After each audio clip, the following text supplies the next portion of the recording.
Okay, we're back. I did not want to end things like that. I really did not want to end things like that. I was not going to let a router crash be the end of that. So, we are continuing onward. More Steel Battalion. Waiter, more Steel Battalion, please. So, we've got it back up and we've got ourselves going again. Like I said, I was not going to let it end like that. I wasn't going to let a fucking router crash be the end of that. I will end this on my terms, not yours, you cheap hunk of plastic. Do you understand me? So let's see what we've got here. What have we got here? The Jantan Naval Port. Mission briefing. Today, our division will commence our full-scale naval attack on our last strategic target, the naval port. The battalion's mission objective is the capturing of the naval port and the complete destruction of the enemy battleship Zhenyan, which is now supposedly being repaired at the dock due to the previous battle with our 8th Mobile Fleet. Janta's garrison troop consists of VTs and anti-VT infantry armed with RPGs. The infantry troops can do a lot of damage if underestimated. Be on the lookout for them. Also, there are several places within the naval port that are netted with wires. Information tells us the wire nets have weight limits and that any VTs that are mid-size or larger that cross them could destroy them. Make sure all of you pay close attention to your movements and watch where you're going. We wouldn't want to lose our valuable VTs in the sea. Ooh, I remember this mission now. I remember this mission very well now. If we had one available, this would be a perfect opportunity. Actually, no, we could get a falchion. What am I talking about if we had one available? Let's grab ourselves a falchion real quickly. Because we're gonna want something that can the additional ability that comes with being able to cross over those nets is going to be really useful. It does mean we're going to be vulnerable to falling, to more vulnerable enemy fire, but I would much rather have the mobility advantage that comes with a falchion than the durability advantage of something like a Decider or a Scareface. Just because, like I said, being able to... just being able to cross those areas is going to be really handy, especially because of the odds that I might just stumble onto one of them incidentally, and in that moment that I do, everything could go horrendously wrong. Everything could go horrendously wrong if that were to happen. So I'd really rather not. I would really rather not deal with that sort of situation. That might be a mistake on my part because it might turn out the nets just get destroyed anyways and it doesn't matter. But we're gonna try it anyways. We're gonna try the... We're gonna try the... We're gonna try the falchion here. What the fuck was I scared? Try the falchion here. See how it works. See if it handles this. See how it handles this terrain. And more importantly, see just how dangerous those anti-VT infantry actually could be. So,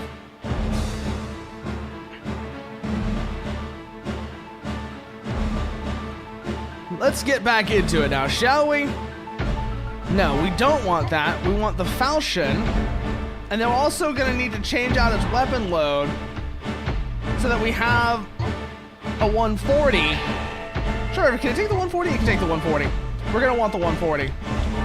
Can we also take... Oh, if we take the 120, can we take them?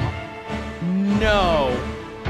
So the choice is really down to that. And frankly... Yeah. I'd rather have the fuel tank than the dual pod missiles, if for no other reason than just the endurance boon that comes with them is really handy. Also, on that subject, I should probably requisition some supplies just in case we start running, just so we don't have to worry about fuel problems.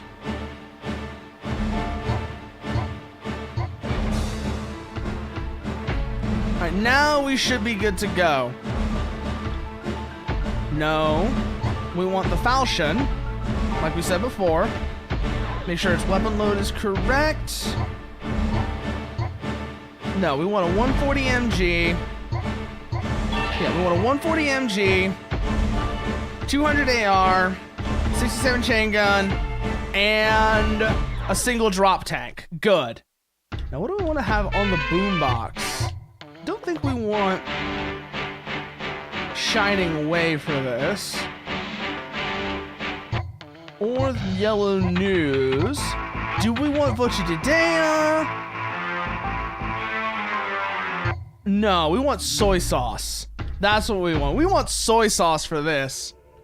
That's what we're gonna want here. So let's get that going again.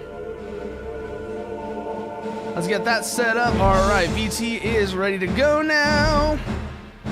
And everything is good. Ready for deployment. Remember, the Falchions, not great on slopes, but Janta should be actually really good in that regard. Not having anything, it should be a pretty flat area if I remember correctly from line of contact.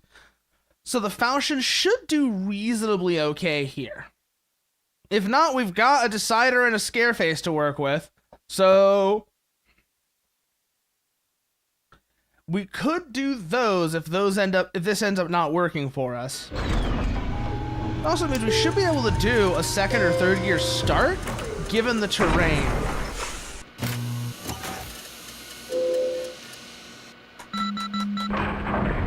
Okay, that's all set to go. That's set to go. Systems are looking good. Wait for the line. VT, stand up. Accelerator pedal down. We've got giraffes in the area. Giraffes waiting for us at the entrance, I should say. Switch to the 140 for those. They don't need the full firepower of the AR.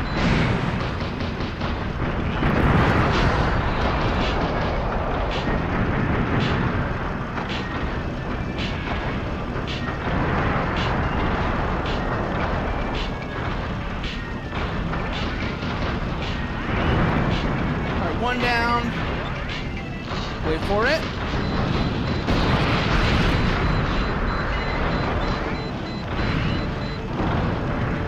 Okay, I feel like those infantry are gonna be complicating things very soon. Not sure why, but I've got the impression that I'm getting the distinct impression we're gonna be seeing them as a problem pretty quickly. Okay, we've got scare faces. This terrain is good for them, unfortunately.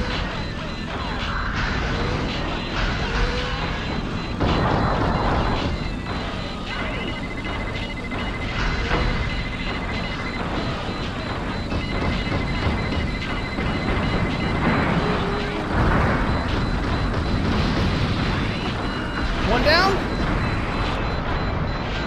Chaff! Fuck! Bail, bail, bail, bail, bail! I knew that was gonna happen. I knew that was going to happen. I knew that was going to happen at least once on this mission. Just seeing what was coming. Try taking a different route so you can concentrate your fire on just the battleship. Well, that wasn't even the problem. That wasn't even the problem is the thing. Okay, considering the terrain, we may actually be better using the Scareface here. We may actually be better off using the Scareface here. Let's think here. We do that. Don't think we're gonna want to take the 320. Do we want to take the 320 here is the question. I don't think so. Oh, wait. It doesn't have a minimum range in this game. I'm so used to how it behaves in line of contact. where if you get too close, it doesn't work. So that's actually a really key difference. So the 320 and 370 SR in line of contact have a minimum range. If you're too close to a target, when you fire them, it'll just bounce off and it won't have any effect. I didn't realize, I always forget that in the first game, alongside not having the magnified mode, the magnified aim mode, the 320 in the first game doesn't have a minimum range, or at least if it does, it's not really one that matters, especially because you're going to be thinking like a Scareface pilot. If you're thinking like a Scareface pilot, you're going to be keeping that space anyways. What's our ammo like on it? Same as the 315 SB. So really, not much reason not to take the 320. We're going to take a recoil is we're better off taking the 77 because, okay, so the reason why I say it's better to take the 77 instead of the 4A is because the 77 has a proximity, at least I remember, has a proximity fuse. And the proximity fuse means even if you're off by just a little bit, it's easier to land hits. And on top of that, it sets enemy VTs on fire, which is just really, really handy. Don't think we're going to want to take, you don't want to double up on turbo grenades. That would put us over, so that'll do us for now. Hey there, Dr. Anime. You missed the early part of the stream, unfortunately. So, but, you know, where we had like, you know, we were doing some karaoke, had like, you know, I showed off some stuff like modular synth and such, but then the router crashed. So we're back, and we're back now with Steel Battalion, a game that, like I said before, I have always had a game that has a very, very special place for me, historically speaking, in like my history of like stuff of games that I kind of grew up with and such. This is a game that, in particular, this is a game that rendered MechWarrior unplayable for me. Like, I first played, like, after having played Steel Battalion Line of Contact, going from that to the MechWarrior series was like, where's my slide step? Where's my startup sequence? What do you mean? All I get to do is go forward, go backwards, rotate left, rotate right, and if I'm a very good and special boy, you might let me have a little rocket that goes up very slowly.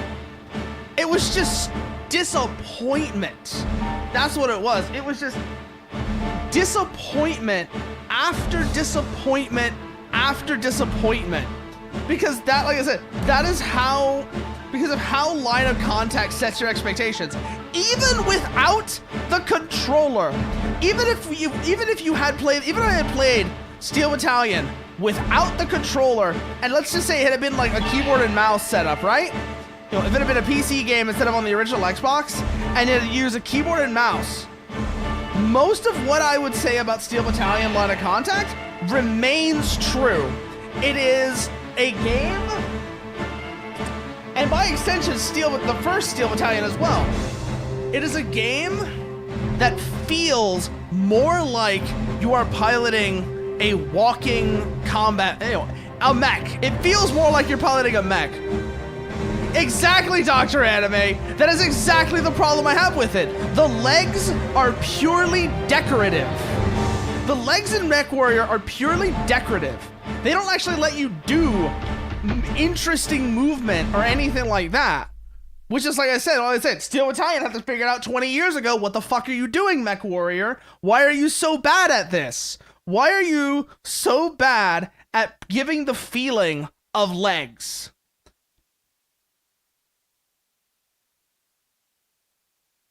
And it's not just Steel Battalion. Steel Battalion had this figured out 20 years ago. Gun Griffin had it figured out even earlier. Steel Battalion and Gun Griffin are a pair of games that, if that's your expectation of what a quote-unquote of what a mech sim feels like, Mech Warrior will just be disappointment after disappointment. Okay, startup switches are go. Wait for work rate to stabilize. Good to go.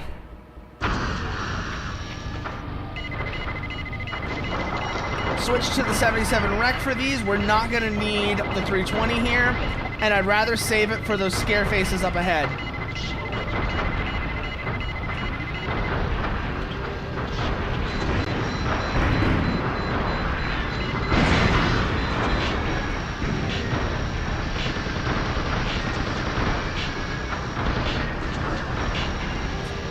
Okay, those infantry are gonna become a problem very quickly, I can tell from here already.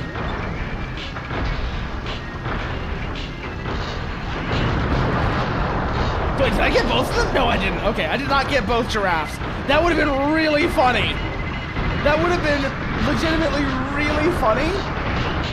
Though, if I had managed to get the kill on both giraffes with that single shot of 77 wreck.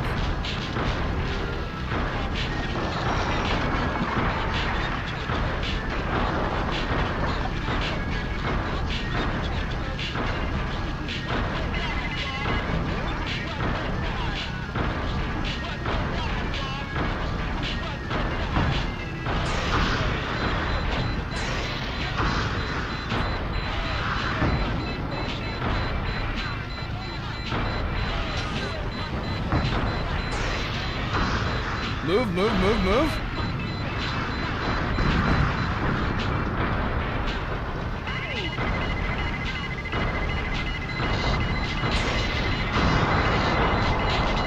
All right, we're closing. Switch to the 77.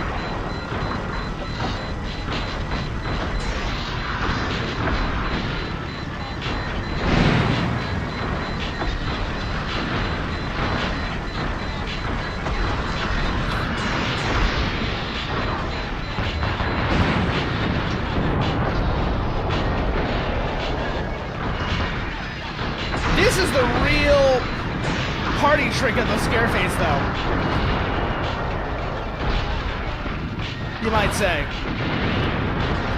Is that, in this game anyways, in line of contact, it's absolutely the sniper rifle. But the sniper rifle doesn't work the same as it does in line of contact here, unfortunately. Which is unfortunate, because it is such a nice weapon in that game. The way it affects your playstyle and the way it feels are both super satisfying.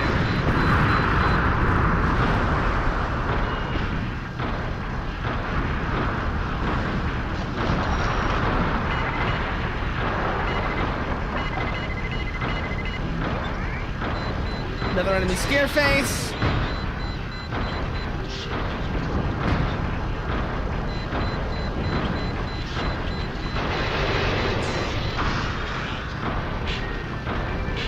Actually, I forget how the 315 is, how the 320 is in...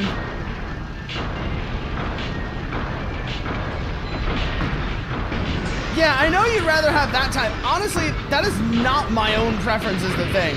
I don't really like super robots all that much. It's a matter of preference. I don't like my robots to look like... I much prefer when they look more like a machine than, say, a superhero. It's just a stylistic preference, but I very much prefer that style of... I prefer that style. When it's done well, I should say. When it's done poorly, oh, it hurts. It hurts. And that's why I don't like Mech Warrior, for example. Mech Warrior is this style done poorly.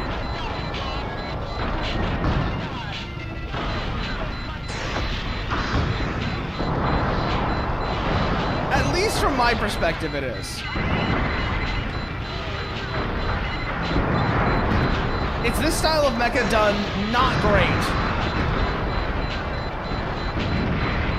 Because like I said, the legs are not really functional, they're purely decorative.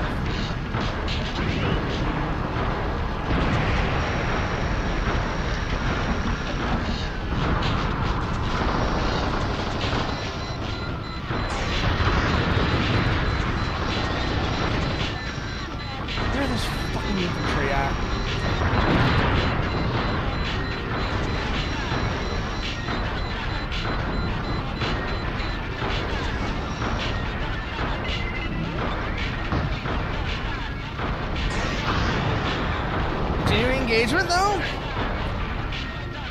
we may have wanted to bring a resupply here, actually, in hindsight. If not for ammo, then for repairs. Also, I kind of remember the Scareface's torque is actually better than the Decider or Falchions, and should take advantage of that fact, that I can stay in a higher gear than I would otherwise be able to.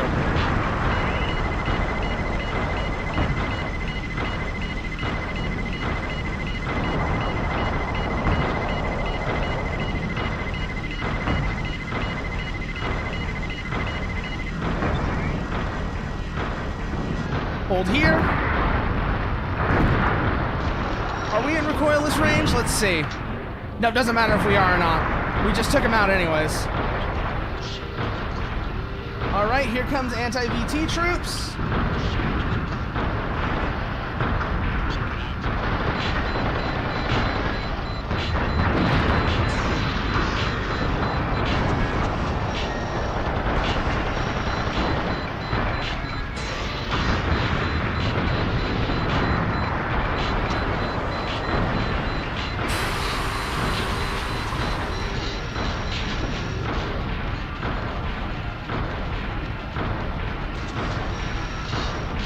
But it's also, I was saying earlier, before you were here, like, no, back before my router crashed, during the first part of the stream, I was talking about how it's very much the gap between this style of mecha and the style that you're talking about, Dr. Anime, that's more like, you know, super robot and so on.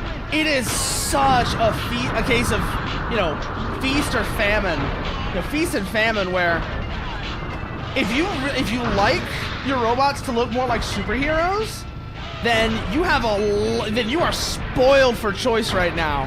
Whereas on the other hand, if you want something that's more like this vibe of, you know, military of the robots as a weapon system and a machine of war, it is a famine. You do not have many choices, and it's sad. It's legitimately sad how poor your options are right now.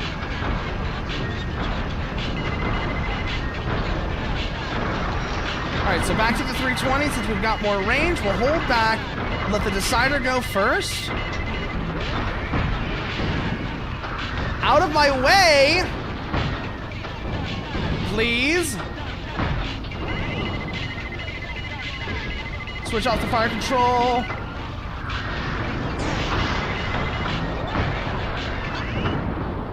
Okay, that's one down.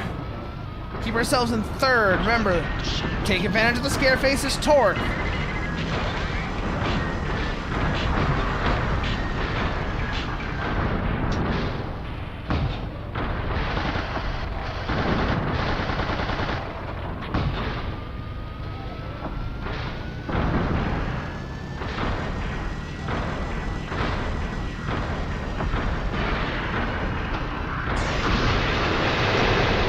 Stop.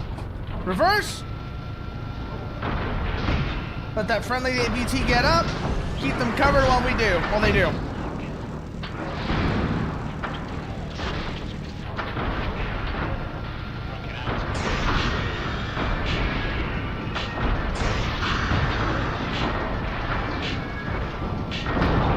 New magazine.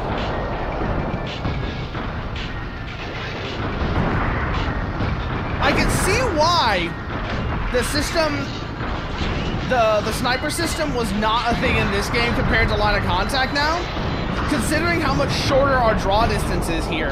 I did not realize just how much shorter the render distance was versus line of contact. It's actually shocking.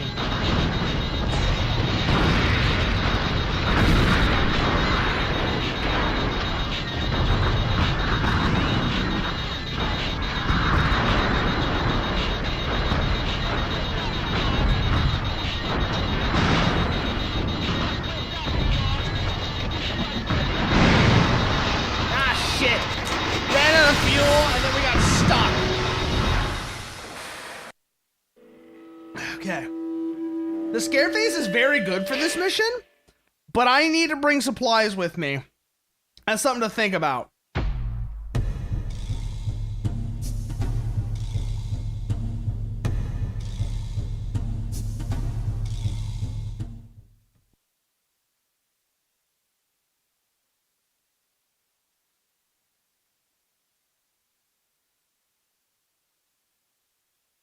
So let's run that again now. Let's run that again.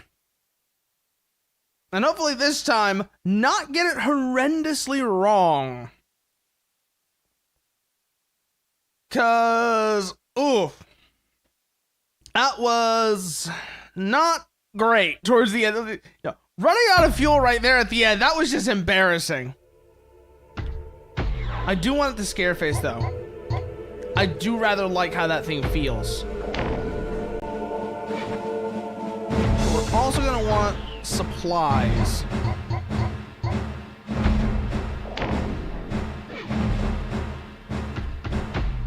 Okay, now we should be good to go.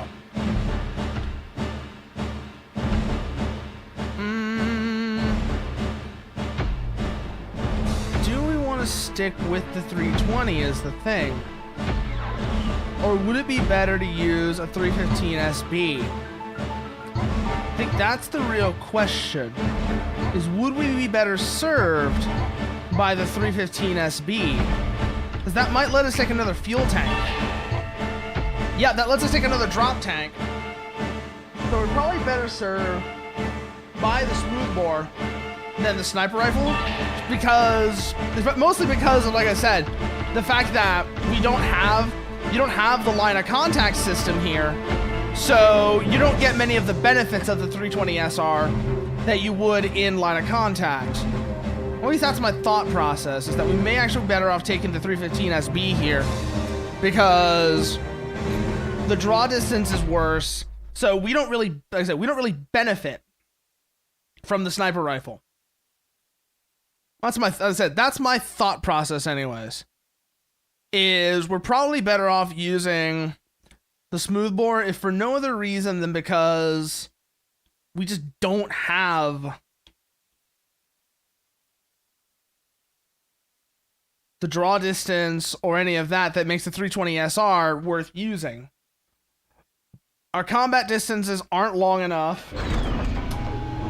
We don't have enough draw distance. No, our draw distance is shorter, which means that our combat range is shorter, which means we're not really benefiting from the 320 SR the way that we would in line of contact, which I am hoping to get working soon after this as well, because while I do, like I said, while I do enjoy the original Steel Battalion, that one more so is kind of, I guess you might say, the main event.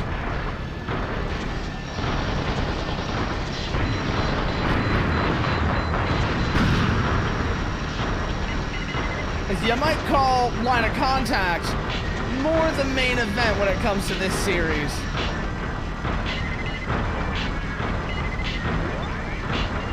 Oh, the MechWarrior animated series is cheesy. The MechWarrior animated series is bad, but if you ask me anyways, it's bad in a way that's funny. So yeah, you're right. It's not good. It is not good, but it's funny. And it's funny because it's bad.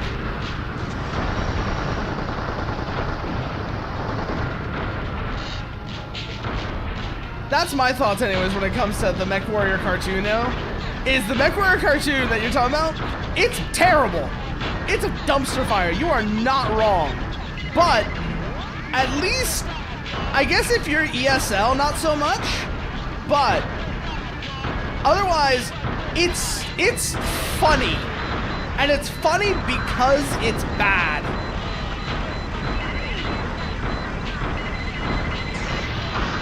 Go watch it.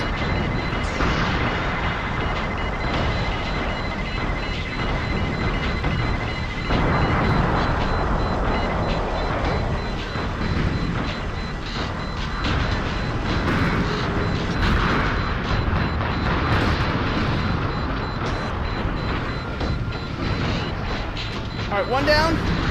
Switch over to the T grenades as well while we're here, because they'll probably be more useful in general.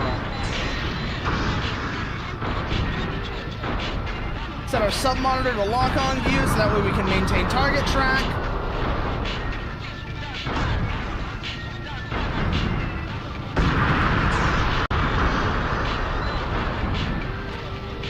Do we get him? No. But our line of sight is clear, so we don't really have to worry about him right now. And he is walking through all kinds of volatile shit.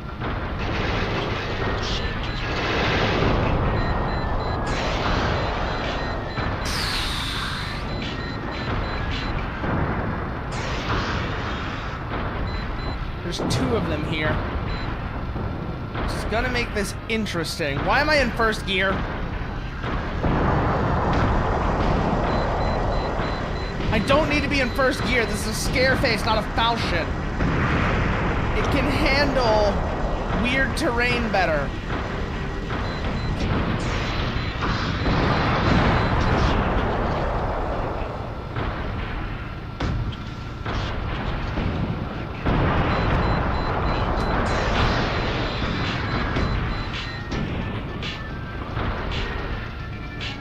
Got ourselves a 2-on-1 fight with the enemy scare faces right now.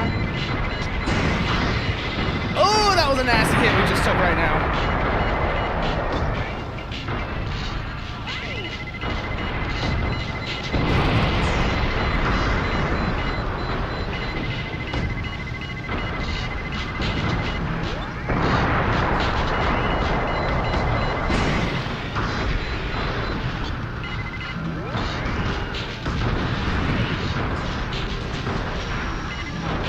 Good news is, this scare face is tough. Bad news is, they're also in scare faces. So it's a tough beast. But like I said, that's the good news. The bad news is, they're in the same machine as me, which means all the benefits I enjoy, they also share.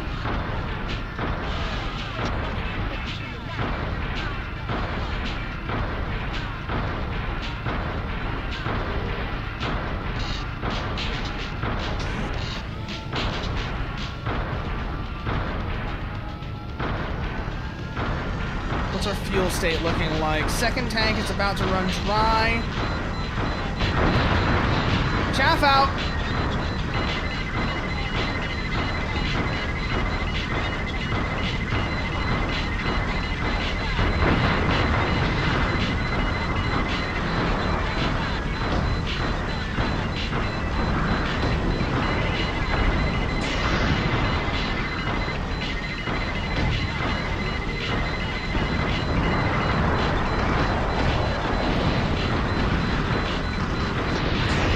You dodged the smooth bore, but you couldn't dodge the grenades. That's why I love these things.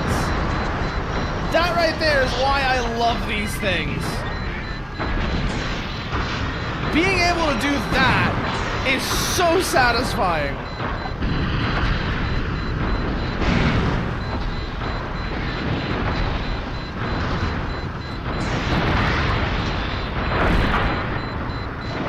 Switch back over to the 315 now.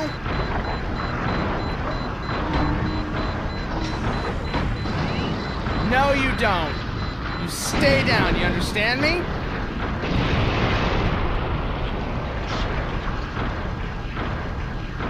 Okay, we'll hold here. Let's call Wagon Master. Broken out. This is Oscar 3 to Oscar 1. Do you... Wagon Master, this is Oscar 3. Do you copy? Over. This should be a semi-safe position to work with. Those missile boats are an issue. This is Oscar 3. Requesting not that big of a supplies. deal. Send supply chopper ASAP. This is Wagon Master. Roger that. The supply chopper is on its way. So we'll hold here. Let the supply chopper come in, get resupplied, then we're gonna go take on the ship. That'll mean we should have good hull integrity and a full ammo load, both of which will be very useful for dealing with that boat.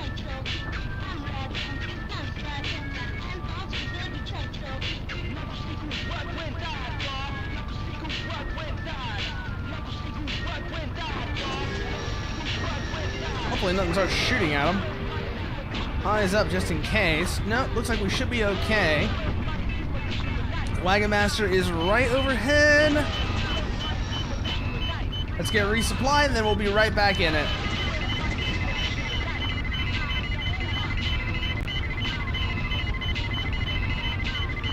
Resupply is done. All right, let's get moving.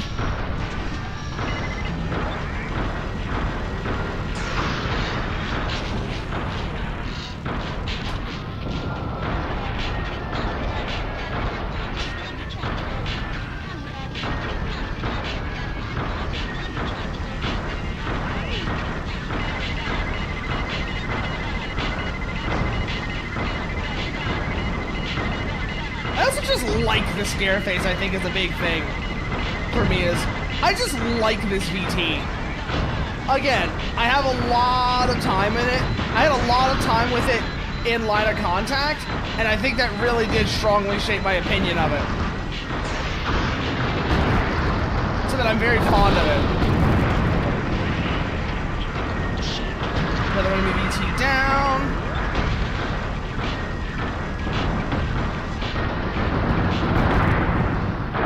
Okay, they're knocked over. Go for the kill.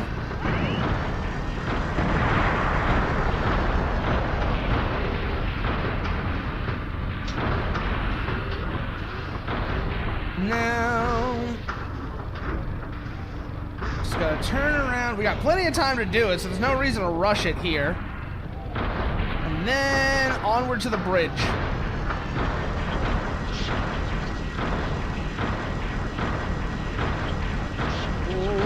Watch our proximity warnings. Oh, that could have been bad. Oh, that could have been bad. Did not notice our balancer issue there. Did not notice our balancer warning there. That could have gone very poorly indeed if I hadn't.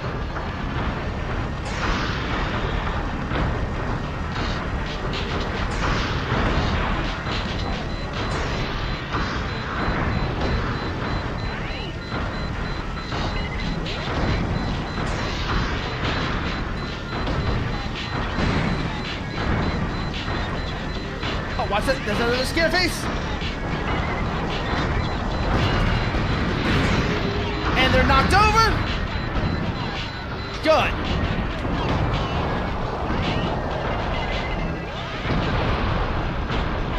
Oh shit, magazine swap.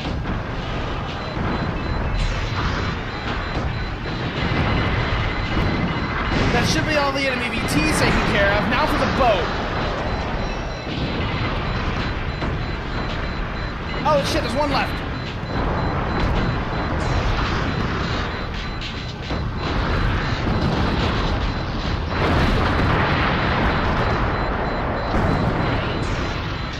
Okay, now that's all the VTs taken care of.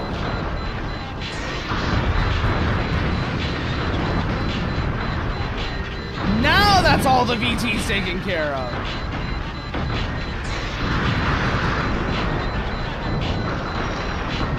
Let's see if the 77 does any better here.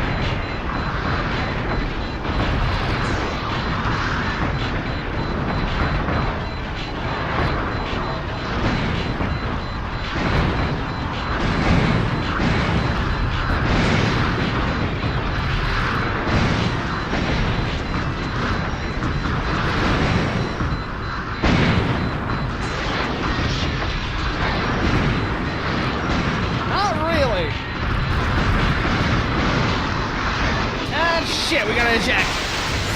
Woo! We got to the boat, though, is the main thing. I wonder, though.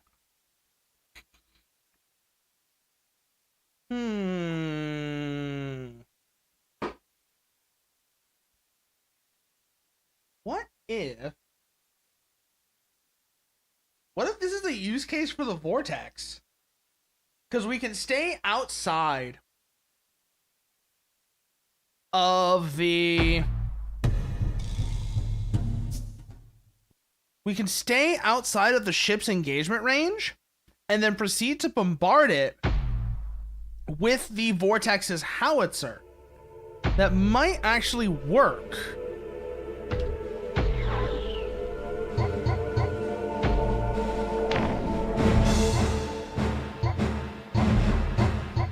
It's kind of a stupid idea.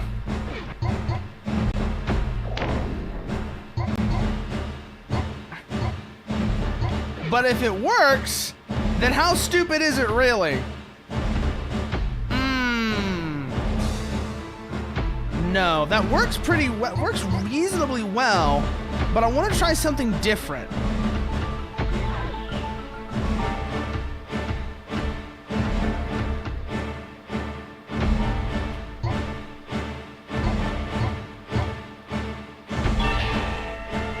We're over is the problem. If we do that, we're over. And we do kind of... Actually, no, we've got a 120 MG. We don't really need...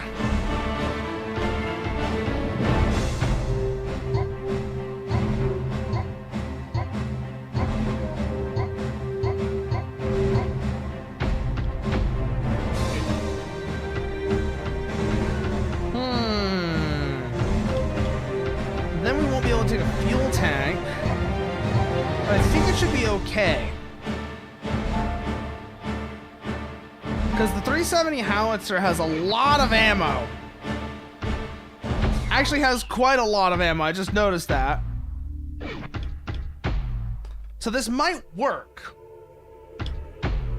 We use the 120 MG to sweep out infantry and other lighter threats.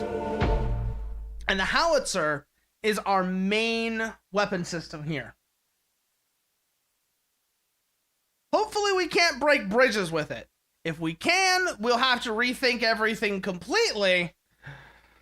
So hopefully it doesn't destroy bridges. Like I said, if it does, we'll have to rethink everything. But let's see.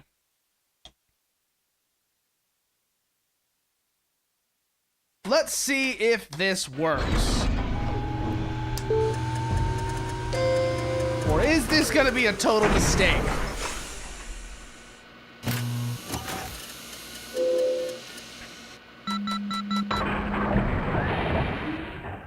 If it destroys the bridges, this is a total mistake. That's the main thing. If not, it's workable. And importantly, the Vortex has got pretty good torque performance. If we ever are in a situation that requires us to come to a stop,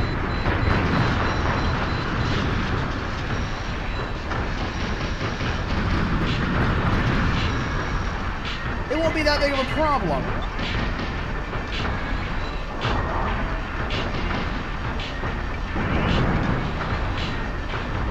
Okay, that's one of the giraffes done. There's 3 of them here. I'm pretty sure was the number.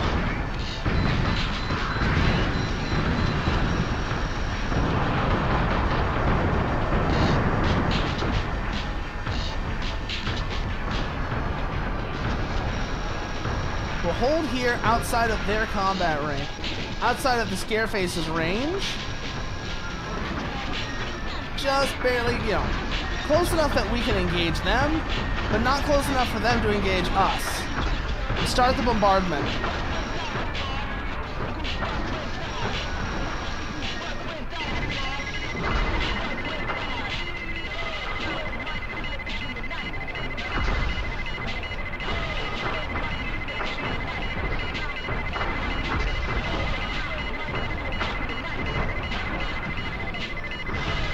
Let's see if this works.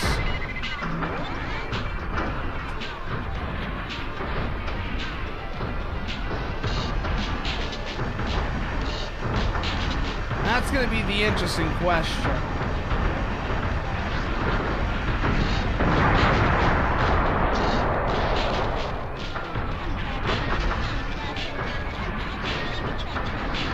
Ryomin Onin Stark no Henkyo Ryoshi-sama. Guy tries living in Mongolia with 2 sheep. Huh.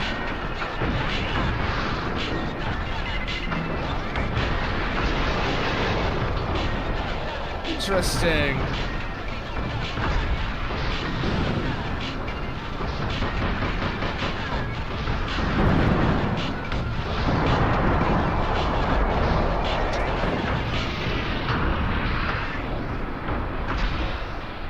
Okay. Holding back. Letting the howitzer do the work here. It's the main thing.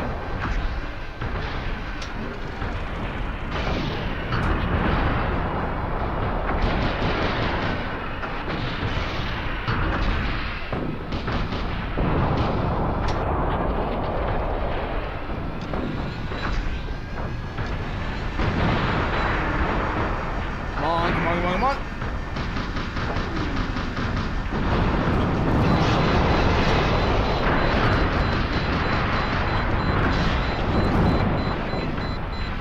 Ooh, this range is a little awkward. And I don't think this idea worked out nearly as well as I hoped it would.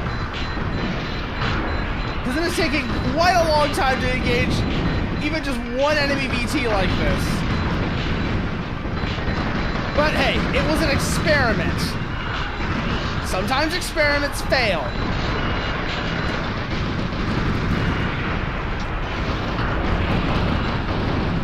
That's just how it be. There are probably other artillery VTs that could do this better, but we don't have them because they're second-gen VTs.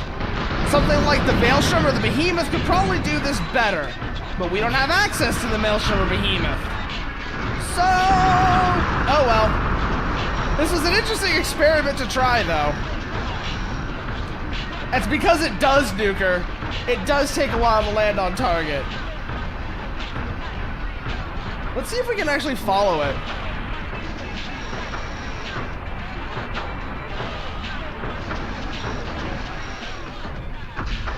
On the map. Actually, you can see that little dot there? That's the shot from the 370. That gives you an idea of the velocity of it.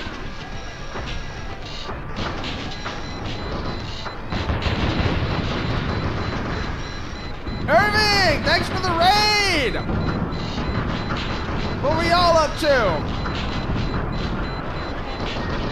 Hey there, Mechanicat. We're doing something very stupid. We're doing the Jonta Port mission in Steel Battalion with a Vortex. Because I was wanting to see if the Vortex, Vila de Nevoeiro, Brazilian Silent Hill. Interesting. Yeah, I got Steel Battalion hooked up, Mechanicat. I got Steel Battalion hooked up, and it has been a great time. In the future, I will be getting Line of Contact hooked up as well. Yes, I'm using the controller. Of course I'm using the controller. You can't play this game without the controller.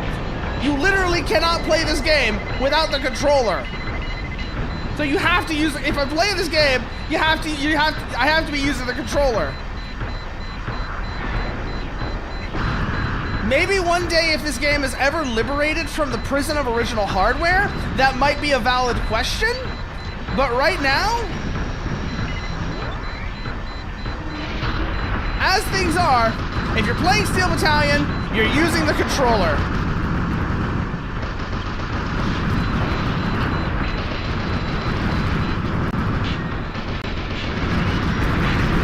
Woo! Oh, we are in rough shape right now. I just noticed our little hull integrity indicator and how low it is.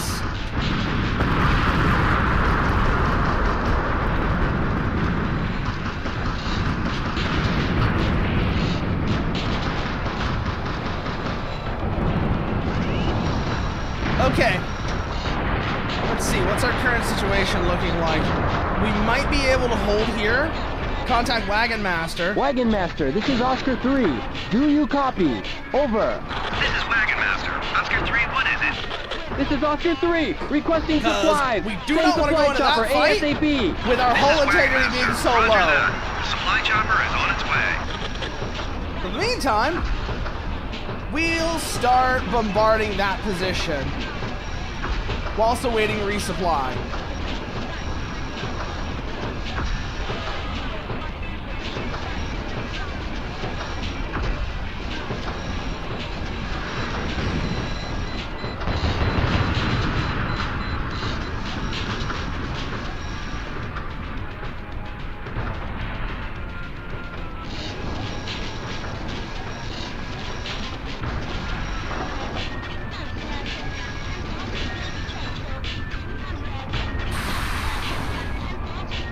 Okay, supply chopper is here.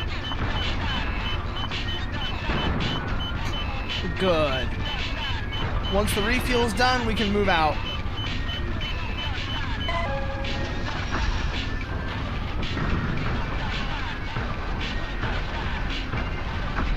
Also, by the way, a little piece of trivia that I'm pretty sure Mechanicat already knows, but for anybody who doesn't, you might find this vaguely interesting.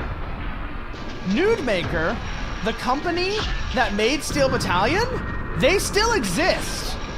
They just go by a different name now. They're called Platinum Games now.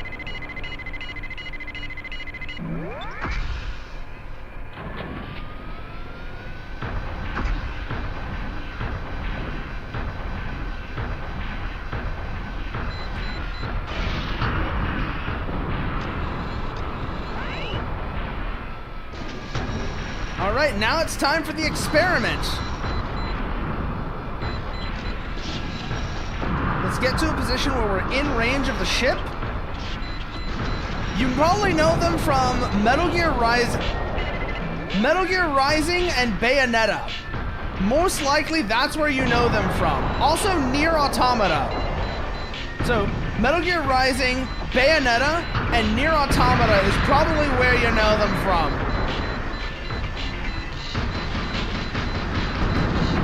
Which is kind of hilarious if you think about it. The people who made this game went on to make Metal Gear, some of them anyways, like Atsushi Inaba and some of the other folks, are the people who would later go on to make Metal Gear Rising. Like I said, Metal Gear Rising and Bayonetta. I think Bayonetta was Platinum. I know Metal Gear Rising was. I just forget if Bayonetta was, but I'm pretty sure it was.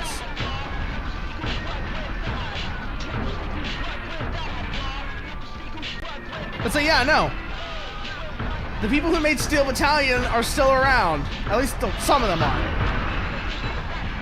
Junji Okubo is still around as well to some extent. He doesn't do stuff for games or anything, but he is still doing, he has actually released, he recently released, he recently started, like a couple years back, an art project called Izumojiki, which included some very interesting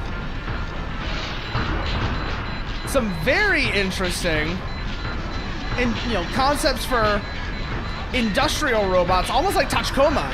It's like very interesting Tachikoma looking concepts.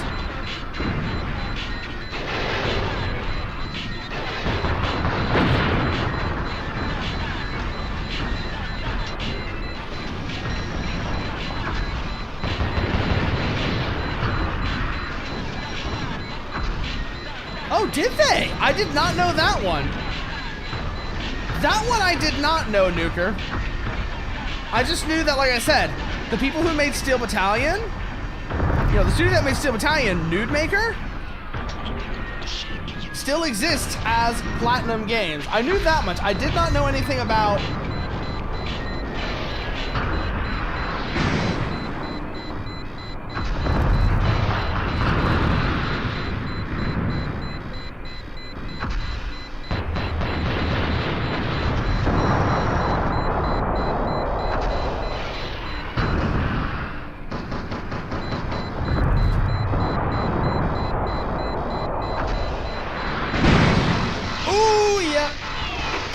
So this was an experiment. It did not work out, but it was interesting to try it. I think our best bet is gonna be the Scareface. For this mission anyways, yeah. I think for Gentile, the Scareface is gonna be our best bet. Just because the Vortex just doesn't have the direct firepower to actually reach the ship. And whilst theoretically I could destroy the ship using the Vortex's howitzer, you have to make so many sacrifices to carry that thing. Oof.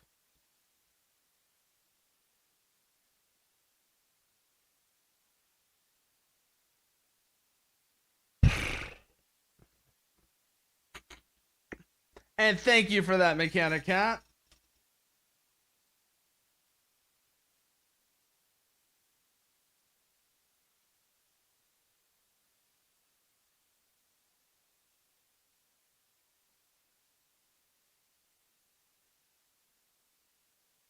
But we are on the Conquer Naval Port mission. I'm trying to remember actually what you can do to clear out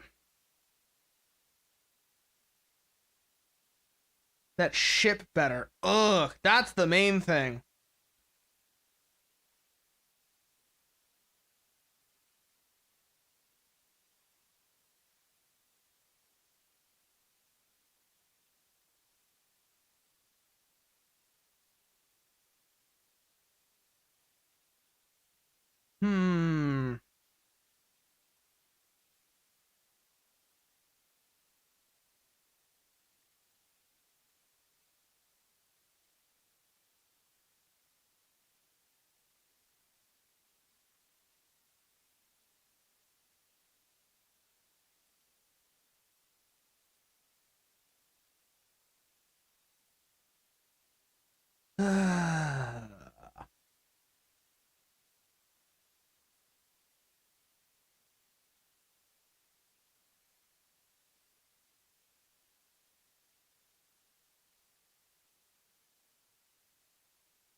But also, an ad break is going right now, so we're going to run before we get back into it. So I'll see y'all once that's over.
back now.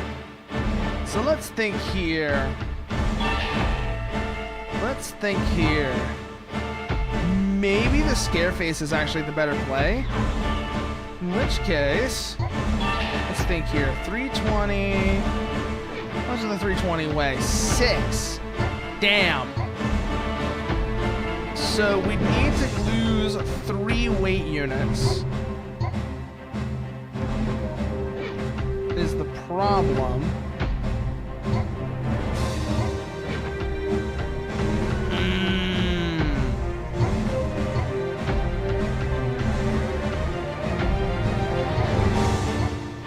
We ditched the turbo grenades. We ditched the turbo grenades. We can do it, but that is a lot of firepower loss there when we start getting closer to things, which is gonna be annoying.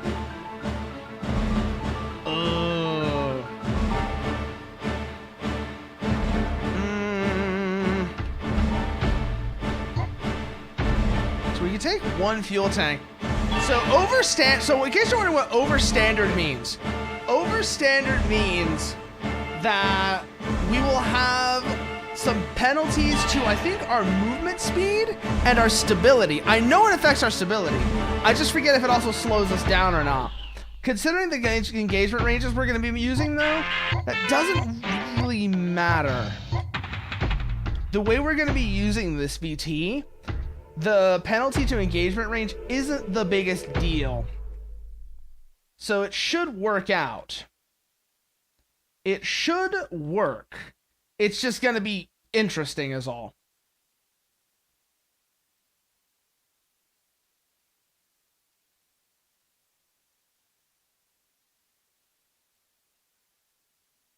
Let's see how this one goes then.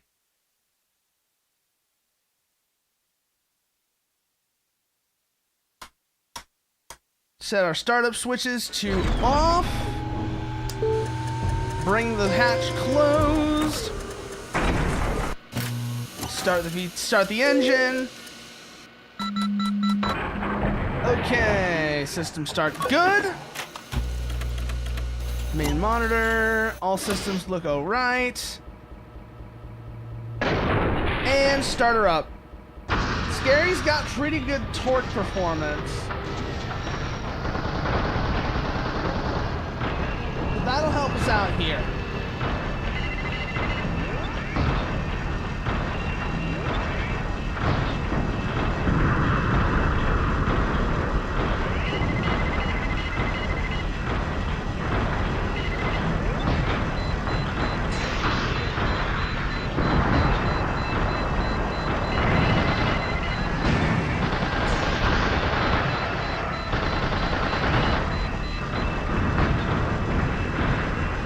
Take out that tank as well. That'll get rid of the infantry squad before they're a threat.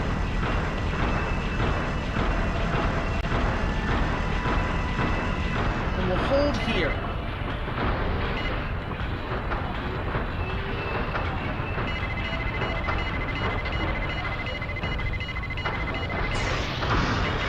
Let our platoon mates move up ahead of us. And this is one of those moments where I really wish this was line of contact. Because the Scareface and line of contact sniper system works differently in a way I actually really like.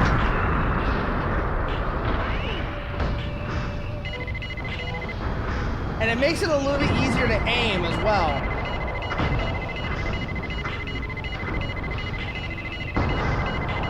Like the Scary 2 benefits from the fact that the sniper rifle can lock on, but this isn't the Scareface 2, this is the original version. This is the original flavor, not Scareface Extra Crispy. Which is mildly annoying.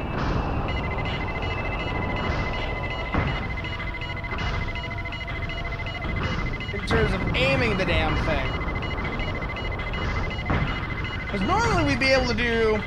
Normally what we do is we'd hit the F1 switch, F1 button on the controller, right next to our comm knob. And that would put us that would put us in a position to... That would basically put us in a very high zoom optics mode, and then we'd use the thumbstick on top of the steering lever to aim the sniper rifle. It's actually a really nice system that is a huge, is one of the many refinements that line of contact makes over the first game. That's why, like I said, I really need to get line of contact working now, since I've got a capture setup. But in order to get line of contact working, there's some other stuff I'd have to do.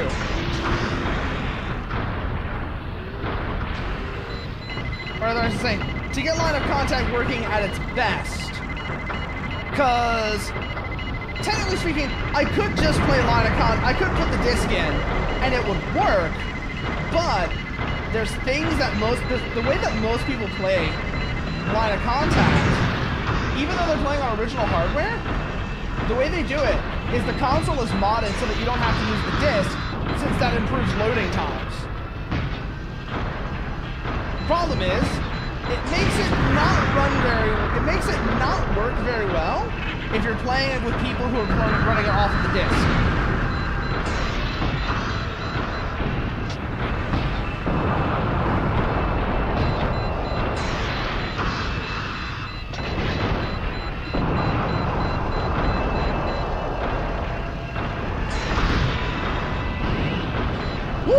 Okay, there's one down.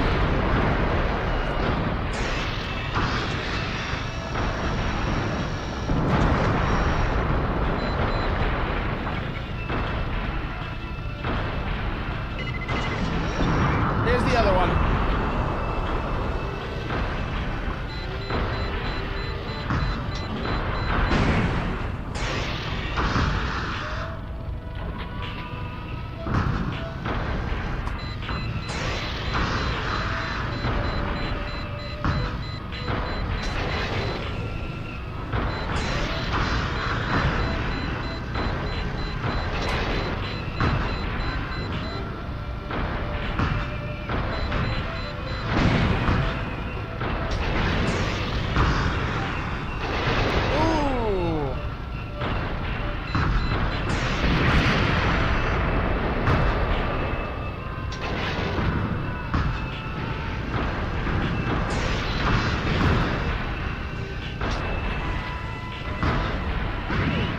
Okay, that's the second enemy BT dealt with. Did we get resupplies? Or did I forget to do that? I think I might have forgotten to get resupplies. Wagon Master, this is Oscar 3. Let's find out. Do you copy? Over. This is Wagon Master. Oscar 3, what is it? This is Oscar 3, requesting supplies. Send supply chopper about to find out. ASAP. Oscar 3, I'm afraid we have some bad news. We're short on supplies. Sorry, but you'll have to do without them on this mission. I repeat, shortage of supplies. Resupply is negative. What I figured it would be. Mostly just want it so that I can avoid... Mostly just want it for the repairs anyways. Well, repairs and fuel, actually, now that I'm thinking about it.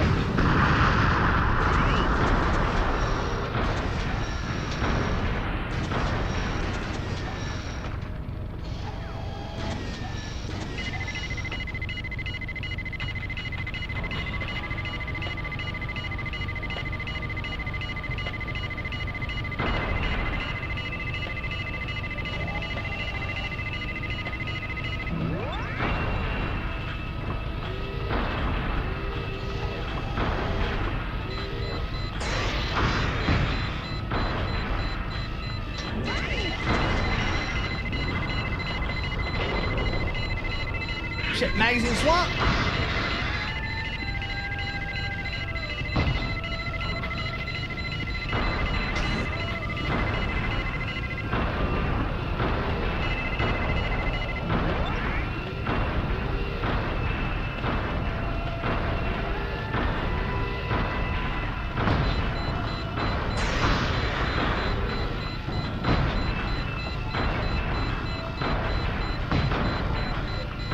Come on.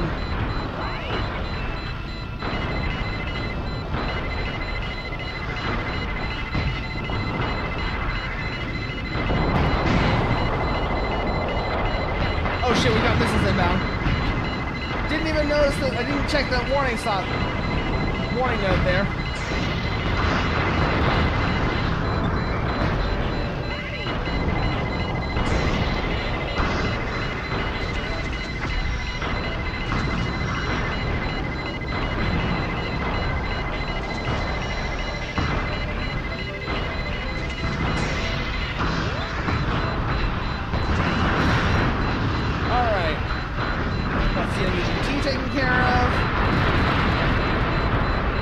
Chaff out. It's probably not going to work though because I have a feeling we're going to end up running out of fuel before we reach the main target, which is annoying.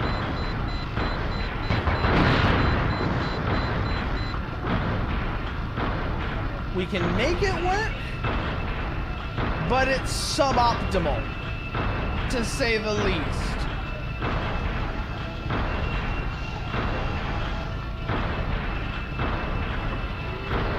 Mostly because of those two right there. See those two VTs there? They might be a problem.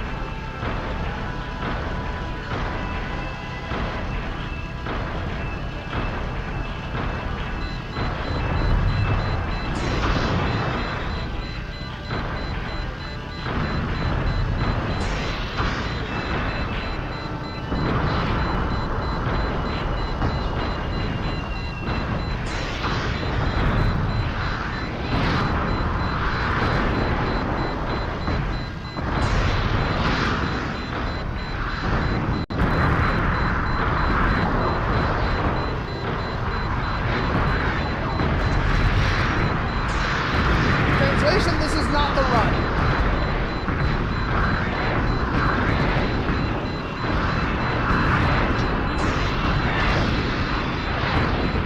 I can already tell from here this is not the run. Told ya! If we'd had supplies, this might have been the run. But, because I forgot to get resupply, that kind of screwed us over. Hopefully we'll have enough for another scare phase, since that really is... No, we won't. So we're gonna have to do this in a different VT.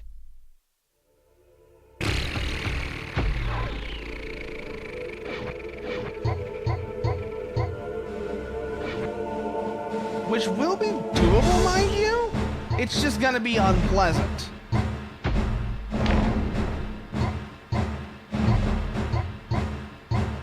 Also means this is our last chance. This is our last chance before we have to restart the campaign all over again.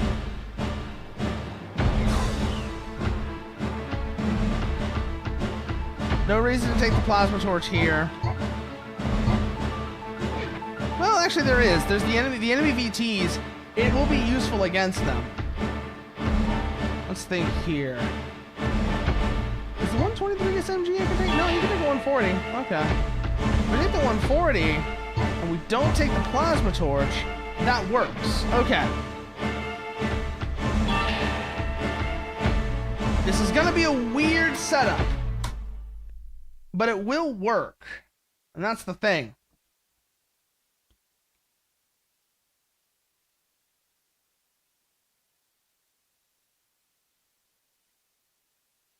That's the main thing it needs to do, is it needs to work. It doesn't need to be ideal. It just needs to work. And as long as it works, we're in business.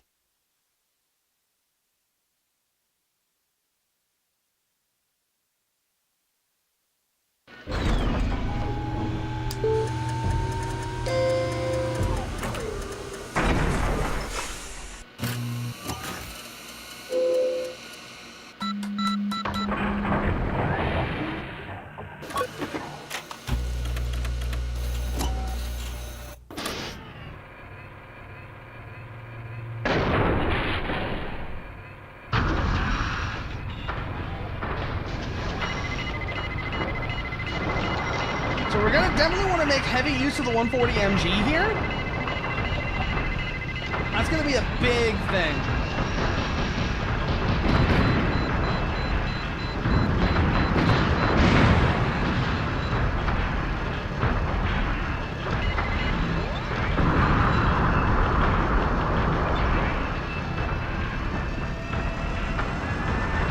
We're not gonna have the long-range poking ability of a Scareface, but on the plus side, the 315 is such a brute of a weapon that we should be able to power through fights very quickly. So that's our trade-off. We'll be in a higher risk position, but we also have more firepower to work with. We have more. Look, we have the close-in killing power of the 315 TR, and this is not a weapon to underestimate. This thing is still relevant, even in the second-gen prominence.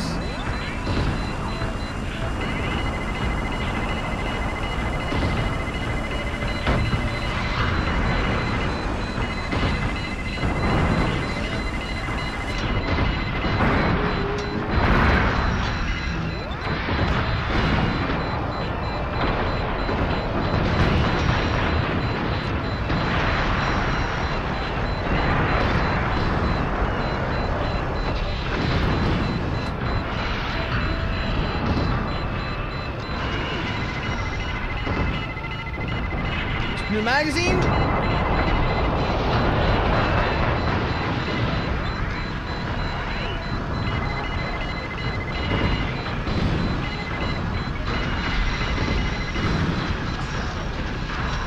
Whew, okay. Our ammo status looking like it's okay for now is the answer.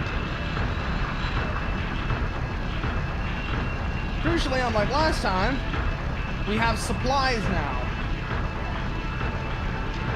Means once we clear these zones out, we'll call in Wagon Master, and then we'll be set to take on the battleship.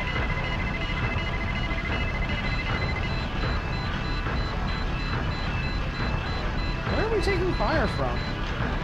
I bet it's that Scareface across the other side of the buildings. Which means we're actually, yeah, it's that Scareface shooting at us. Okay.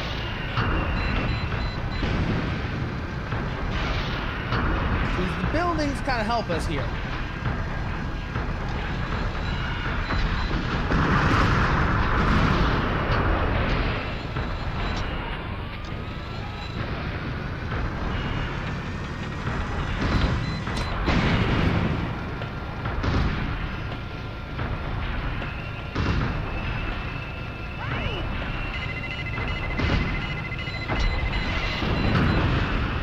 Okay, that's the Scareface. That's all the Scarefaces here down.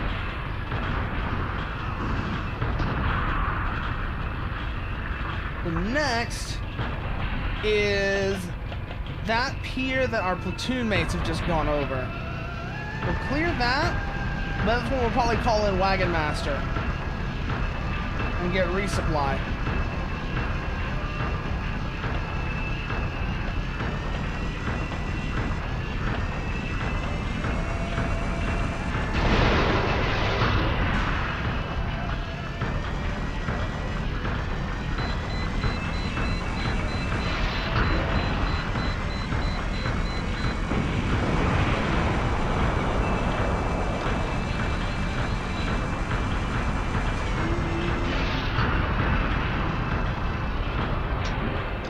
Do not want to fall into the water. That is like the #1 thing right now.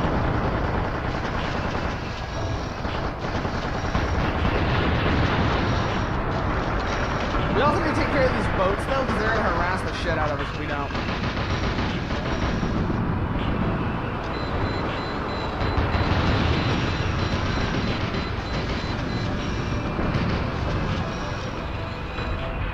Okay, that takes care of the boats.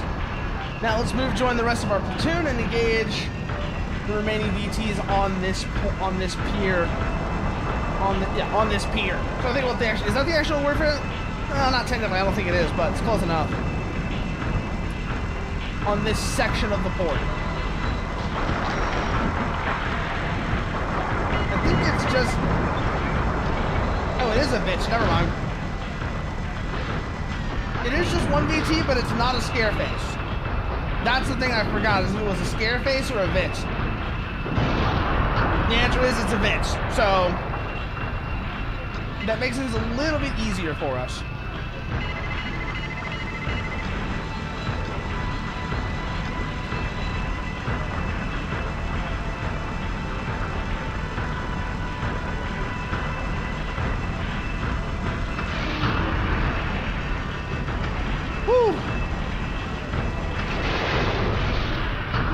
damn it.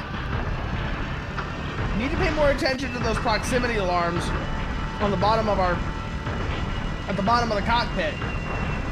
Because that probably would have told me I was not clear to make that turn.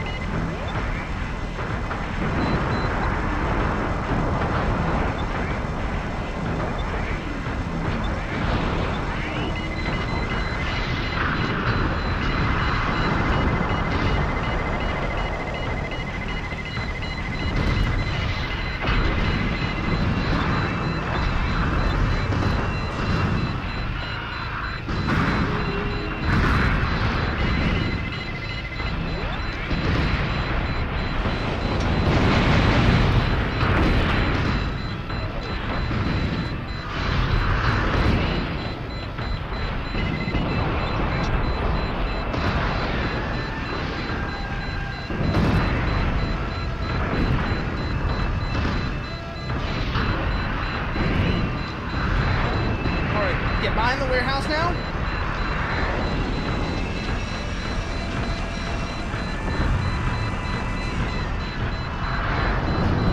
Alright, hold here. This is a safe area for us to call resupply. Wagon Master, this is Oscar 3. Do you copy? Over. This is Wagon Master. Oscar 3, what is it? This is Oscar 3, requesting supplies. Send supply chopper ASAP. This is Wagon Master. Roger that. The supply chopper is on its way. Alright, so we'll hold here and let the supply chopper come in, and then we'll engage the battleship. Because it can't get through this warehouse, thankfully. Although range is gonna be interesting. Because we don't have the 320 SR on us because I lost that scare face. Because we forgot to bring resupply. But this might still work. That's what's going to be interesting to see. So how well does this actually end up working for us? No, we're just really just waiting on our fuel to refuel. Waiting on our fuel to fill back up, and then we can test it. We can test how well the Decider handles this battleship. Okay, refuel is done.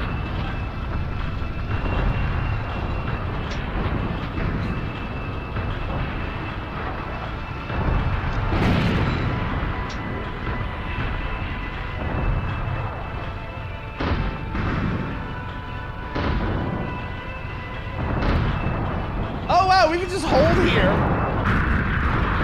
And it can't hit us. This kind of works.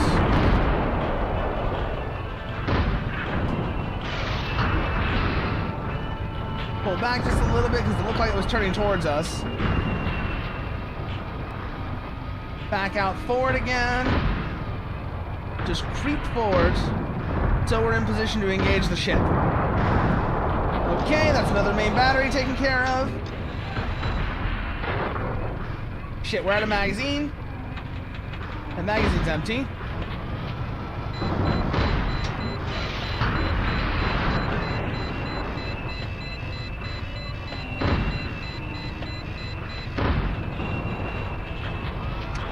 We need to be closer. Okay.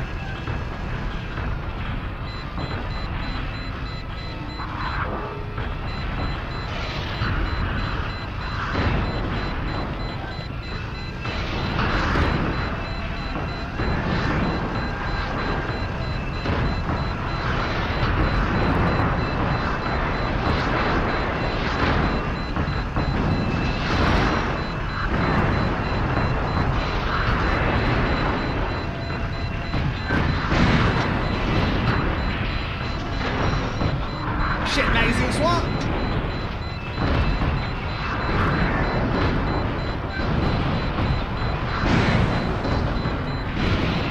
Alright, now we're in the clear.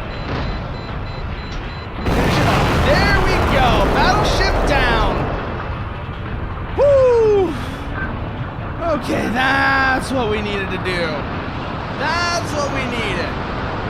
That takes care of the battleship. Finally!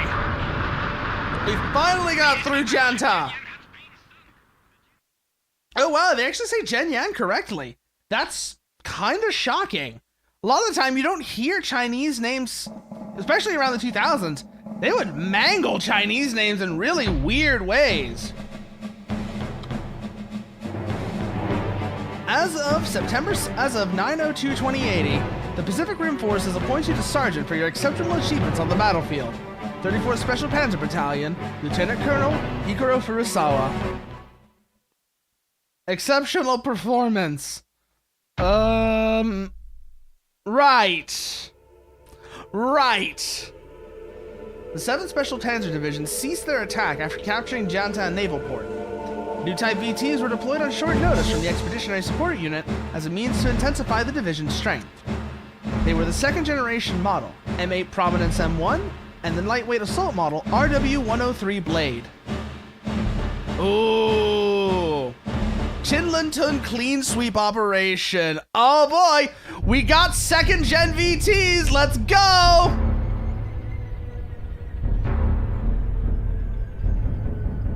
We now have second generation VTs. These come with some really nice upgrades. Let me just say, the Prom has some really nice upgrades over the... That's the new type VT. Looks like it came right out from a garbage compactor.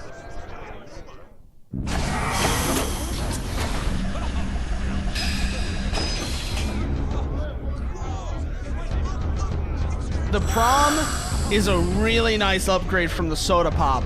So, it'll be real nice to switch over. Trust me on that. Trust me on that. This is gonna be a really nice upgrade. This is the mission. I know which mission this is. I hate this mission. I know which mission this is. I hate this mission.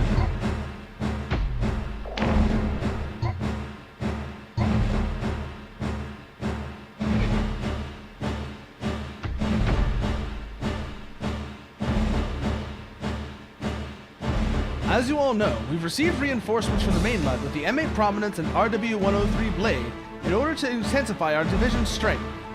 However, the newest weapon, the railgun, and additional armor for the M8 Prominence, which were scheduled to be deployed at the same time, were intercepted yesterday by the same guerrilla units that attacked the supply units. 3 cases were stolen.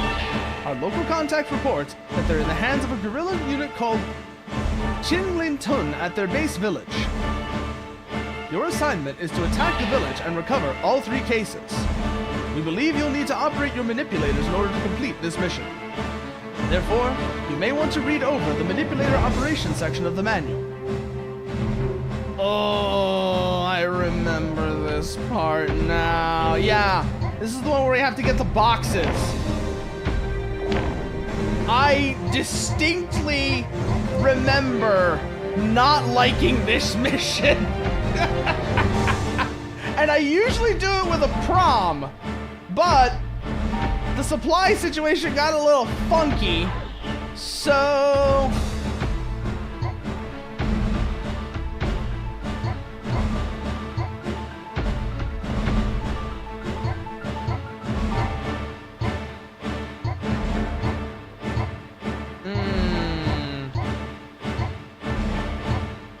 We may want to take an MG, just in case. Okay, we've got missiles, fuel tank, 270 AR, 67 chain gun, DLGM, and a drop tank. Hopefully this works, because I actually wanted to get a Prom instead of the Blade, but this might actually work.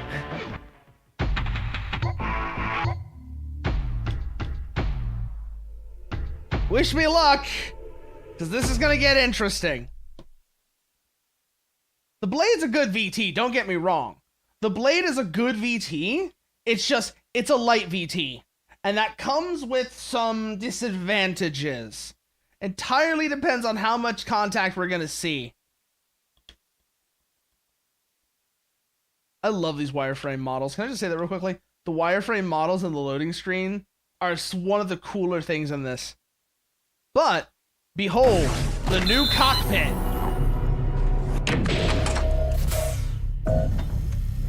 Oh, that startup noise is so good.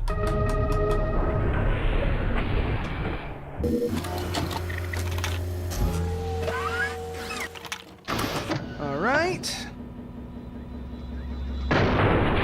We're gonna be seeing this cockpit for a while now. Turn on the FSS. Okay, we do have hostile VTs in the AO, so that's gonna be interesting. Hopefully no second gens. Hopefully no scary 2s. Hopefully, actually, yeah, scary 2s would be it. That only showed up in line of contact. So yeah, hopefully no scary 2s.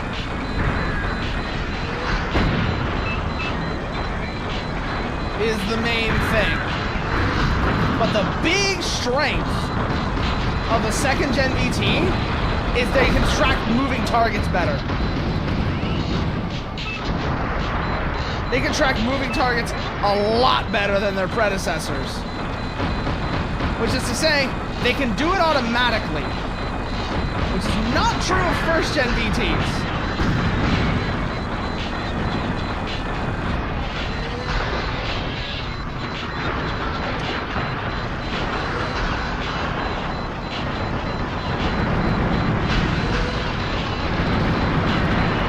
So you either had to practice some judgment on when to fire, or you had to aim your shots manually.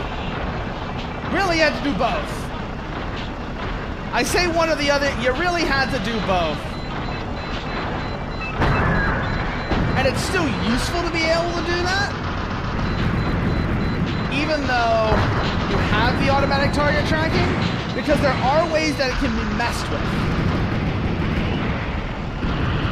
Unfortunately, there are ways it can be messed with.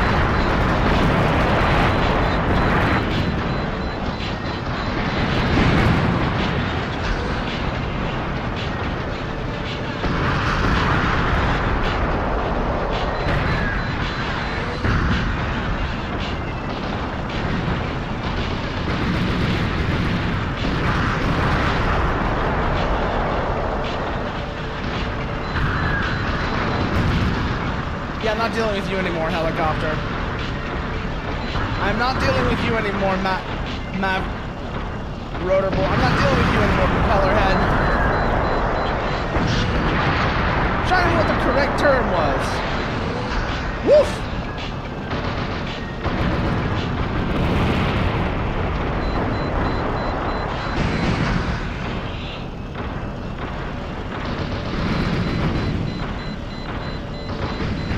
Container, shit. That's not something that's shooting at me. That's the container we're here for. So we don't want to shoot at that.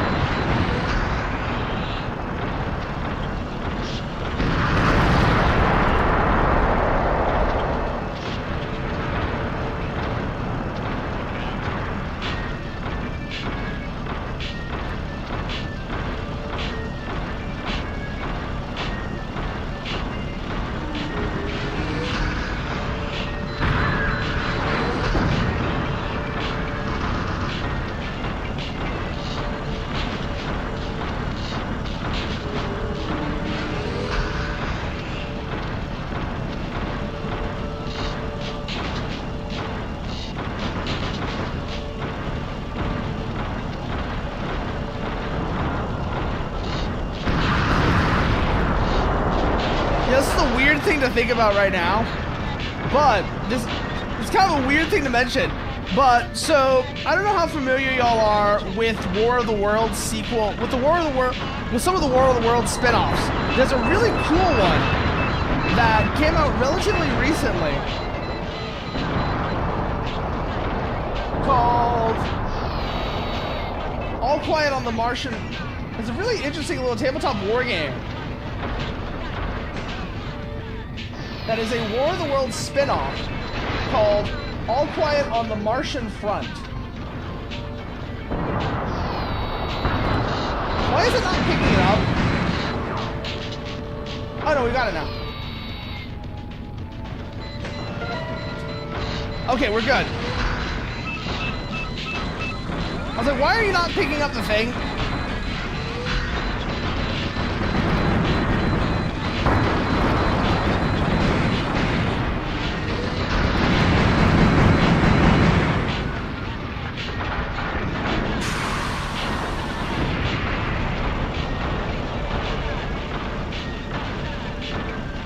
We're okay.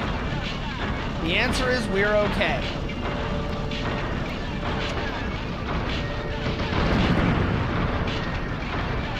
All right, that's our next container.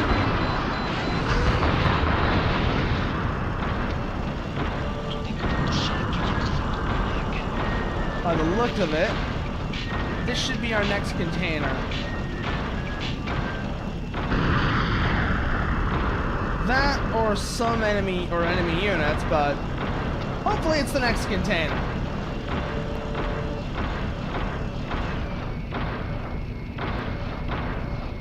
It's not. Okay. That's not the next container. But let's get moving and go find the next container, I guess.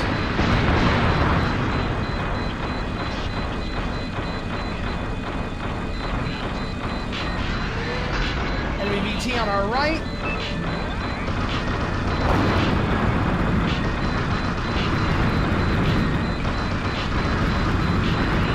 Circle strafe!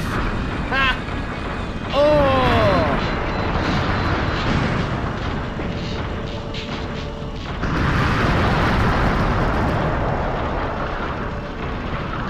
Oh shit, needs a new magazine.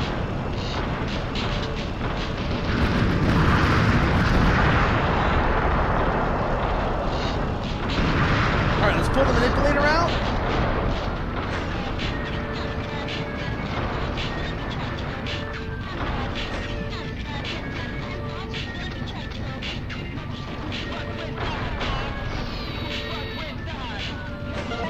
Alright, that's the second container. Let's go get that last one.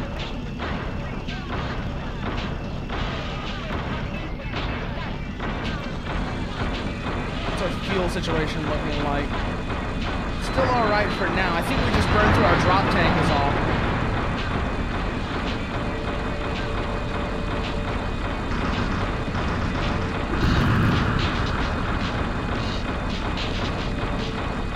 Go see if it's over here. I forget where it is here.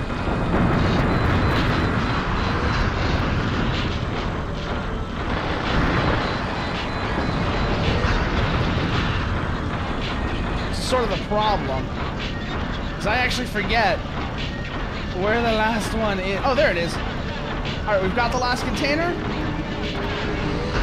Ah, shit, we fell over.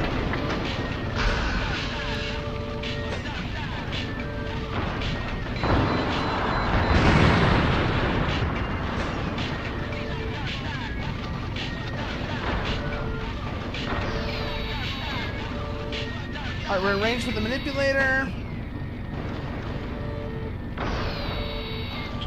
That's the last container. And we've got them all. Good. System shut down.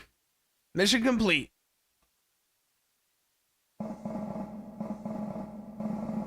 Whew, and that got us some supply points back, which is good. Because, oh boy, did we need them. After successfully recovering the stolen cases, the 7th Special Panzer Division began their pursuit for the last strategic target of Xinfengtian. The VT battalions under the division's command began gearing up the railguns and the additional armor to all the newly deployed M8 prominences. Reconnaissance mission. Nanjiang Valley. Still not enough for a prom. Okay. So still not enough for a prom, but that might not actually be a bad thing for this mission. Early this morning, a special assignment was given to our battalion from the Expeditionary Command Center. An irregular deployment of enemy forces has been sighted in the Nanjiang valleys of the Daodong Mountain region. We want a reconnaissance unit to confirm this sighting. However, normally there is no real strategic value in this valley. If the enemy does exist in this area, then there is a high possibility of a military installation being located here. Hence, a platoon of VTs from our battalion will be sent on a reconnaissance mission to verify enemy forces' presence. This is an order handed down from the Expeditionary Command Center. The Oscar platoon will execute a reconnaissance mission to verify the existence of enemy forces and any military installations in the Nanjang Valley. Anything could happen on this mission. Use extreme caution and avoid being sighted at all costs. Good luck. Ooh. This is gonna be an interesting one. I think this is a good setup for this mission as well. The blade is just a really nice VT, is a big part of it as well. Like, legitimately, the blade is just a really nice VT, and I like using it. So, I think this might actually, hopefully this works out pretty well here.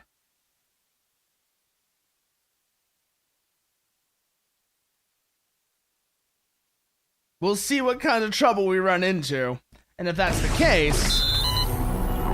But this actually does feel pretty nice. I remember now, like, so in Line of Contact, there is a Haishi Dao counterpart to this VT that I like a little bit better, but it's only available in Line of Contact. It's called the Garpike, and it has a weapon on it that I think is one of the more fun weapons in the game.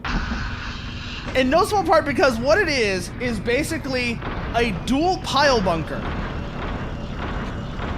The game refers to it as a bang needle, and it is incredibly satisfying to get hits off with it. But also, being a Haishi Dao VT,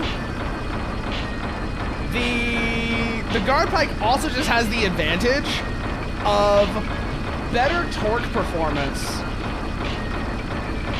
And also, just being a nasty surprise if you're used to things like the Scare Phase, or even the Scare Phase 2, that generally don't want to get in close.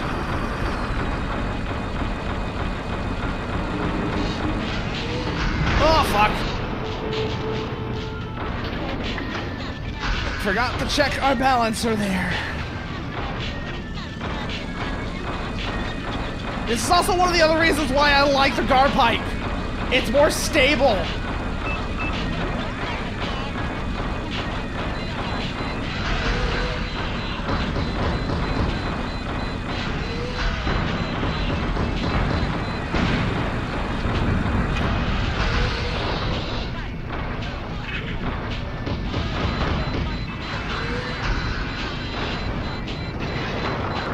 What the hell am I doing using...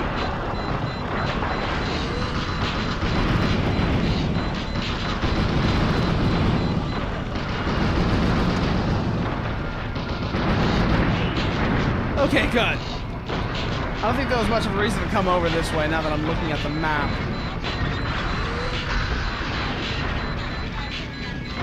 But now that we're over here, we gotta deal with the problem.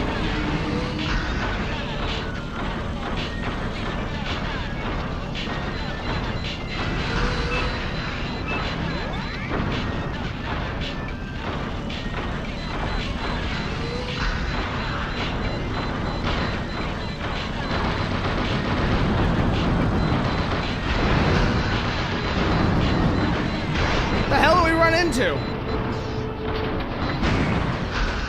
But whatever it was, we did get back up.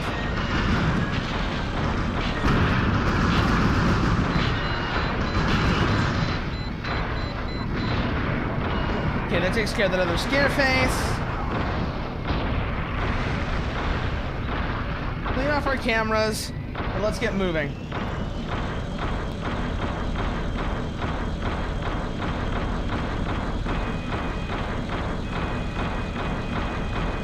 Kind of tell I don't remember the layout of this valley, and it's been a while since I played this game. It's showing, suffice to say.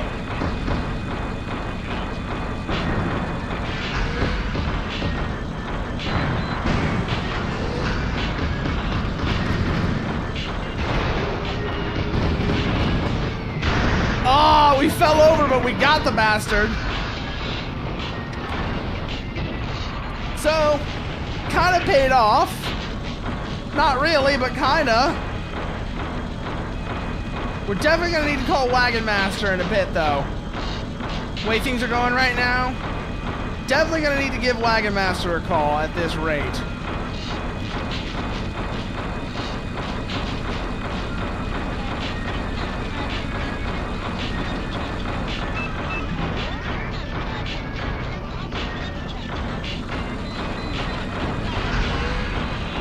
Okay, target's obstructed, so we don't have to worry about them shooting at us. Rather, I should say, we have control of the engagement. Which, I mean, to some extent, we already did by default, being in a second-gen DT. But more so just because of the terrain being in our favor. Wagon Master, this is Oscar 3. Do you copy? Over. This is Wagon Master. Oscar 3, what is it? Okay, This is Oscar call 3. resupply. Requesting supplies. Send supply chopper ASAP. This is Wagon Master. Roger that. The supply chopper is on its Got way. ourselves a nice little safe alcove to wait while Wagon Master shows up, and then once they do, we'll clear that zone out and link up with the rest of the platoon. At least that's what it's looking like right now. Yep, alright. So once we clear this zone, things should get a lot more straightforward. Alright, there's Wagon Master. Hold here, wait for the resupply to finish.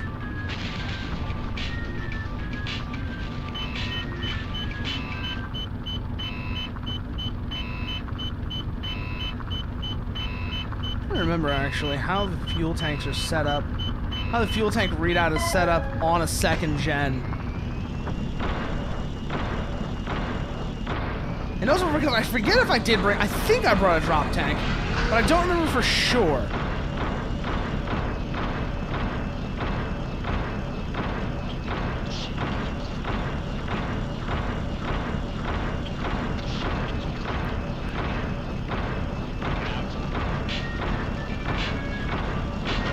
We'll have a better idea once we get over this side, I'm guessing. I think I did, though. I think I did bring a drop tank. Because, yeah, that bar on the right is our Dodge. Okay. That's the thing I was really trying to remember. Is where our auxiliary fuel tank is versus our main.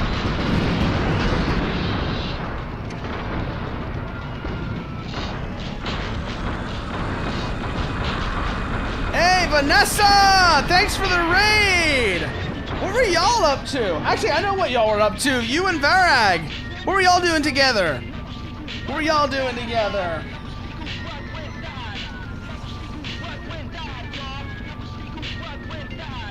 I don't remember. Is it 1_ or 2 for you?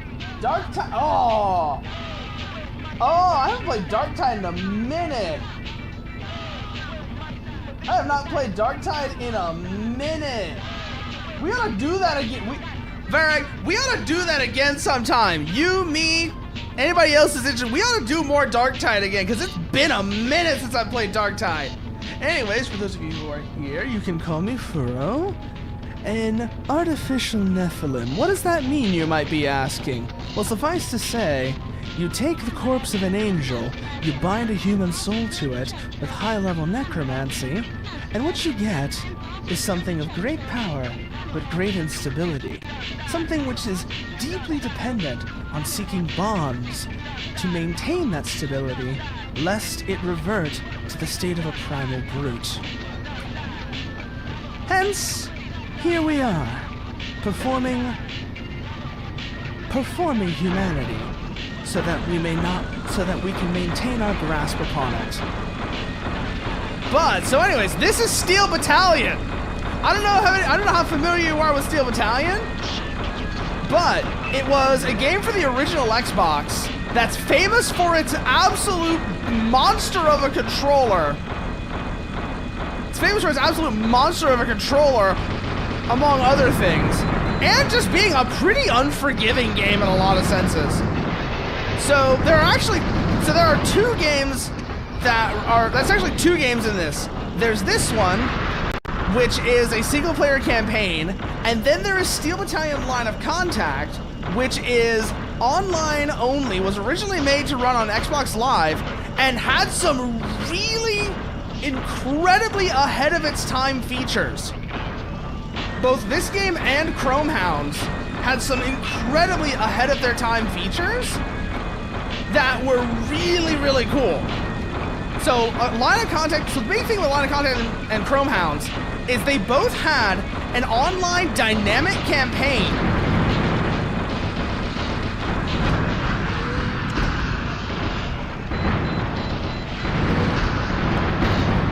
A dynamic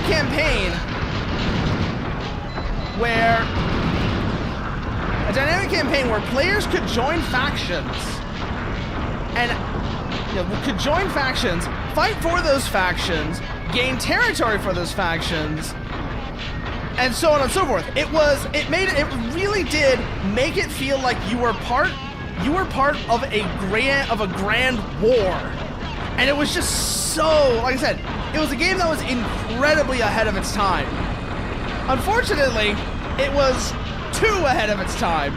The original Xbox kind of struggled to run it, which, as you can see sometimes with the really bad slowdowns, yeah, a lot like what For Honor tried to do, a lot like, I'm trying to think of there's another game that comes to mind as well that used that same sort of setup. And all of this was in 2004, just for reference. So the original game came out in 2002, and then Line of Contact with the dynamic campaign and the faction and player factions came out in 2004.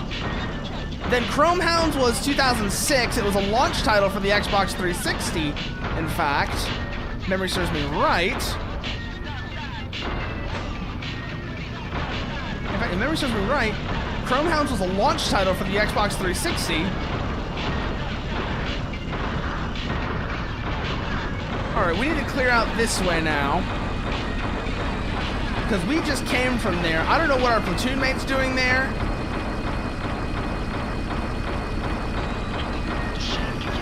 But we need to join our platoon mate over this way now.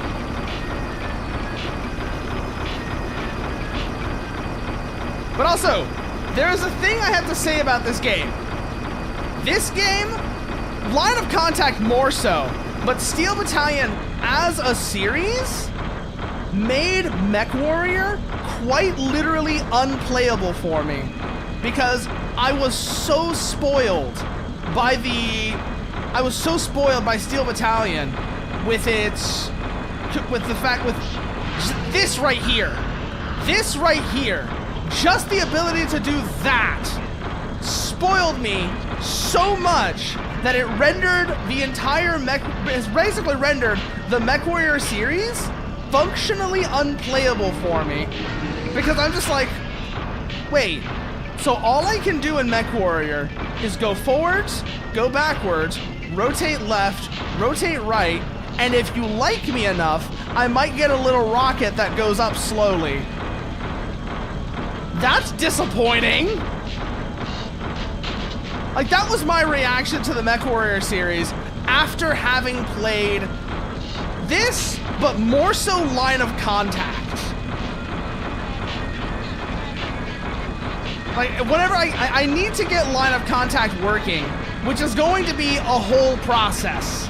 Getting this game working was a whole process. Line of Contact is a whole process on top of that, because I'm gonna need to do a few things in order to play Line of Contact. The big ones being, I will need to soft mod the Xbox and get some network equipment so that I can plug it in to use on an online platform called X-Link Kai that replicates the functionality of Xbox Live. Once I get that done, then I'll be able to play Line of Contact, and you'll see what I mean when I say Line of Contact is a much more refined game than this. Like, this is not bad by any means, but you can see where it's rough around the edges. The frame rate's not great. Then again, it's not great in Line of Contact either. Unfortunately, an ad break just started. So we're gonna hold here. So we're gonna punch through. Actually, so unfortunately, you can't really pause Steel Battalion.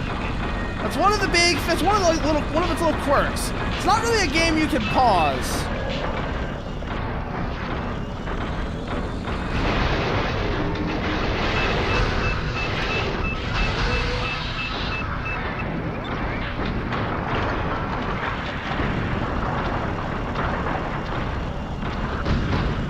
Ah, we're not close enough. Okay.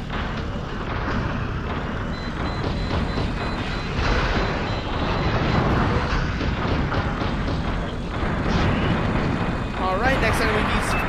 One of the enemy VTs down. Oh boy, that's a scare face at point blank range. Even with the generational overmatch, that is uncomfortable. Oh, we fell over, but we got him.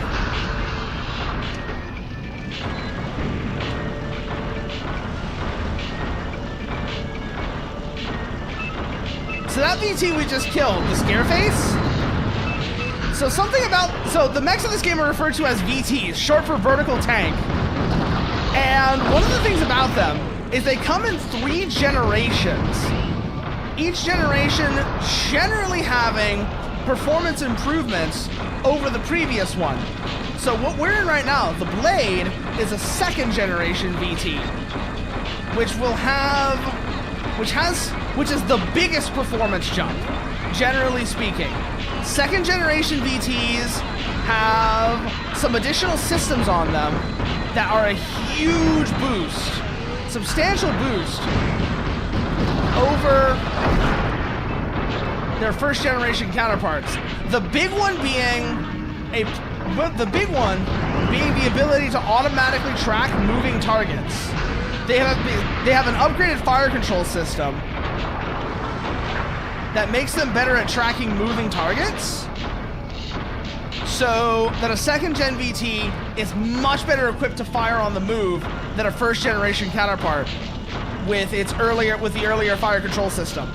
You can still lock onto targets, but generally speaking, your fire control system only in a 1st gen VT only accounts for your movement, not the movement of an enemy VT. Oscar 3 here. I know what it is, Argus. I read you, Argus. Over. Oscar 3, you don't have much operation time left. Get a move on. Working on it, but don't quite know where the hell we're supposed to go. I think it's over this way, actually, where our platoon mates are going. So we might be able to make it work. It's just gonna be interesting. Alright, put her in high gear. Purge the tank.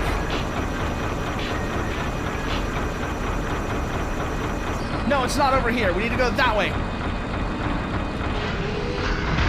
We also need to stop falling over. God damn it.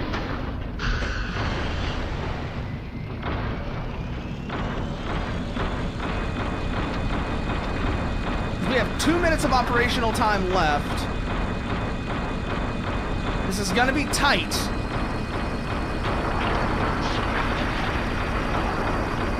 It looks like there's just the one enemy VT there, so it should be all right.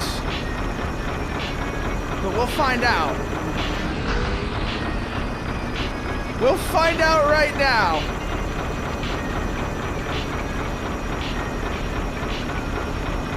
We're gonna keep her in high gear for this, because we need to get there quickly, and we need to finish this guy off fast. It's just a bit. All right, there's the target installation we were looking for.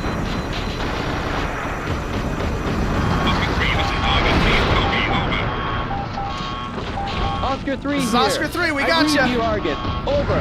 This is August. We have verified the transport visuals of the enemy's facility in front. Well done. Over. Oh boy. Oh no, that's bad. That's very bad.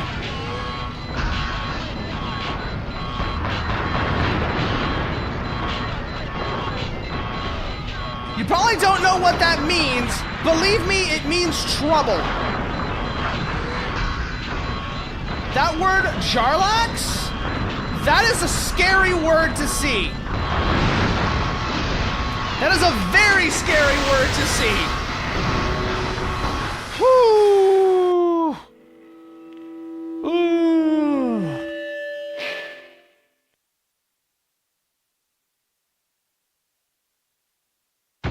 Believe me, that is a very scary word to see. Jarlax is not something you want to see pop up on your reticle. And thank you for that, Varag.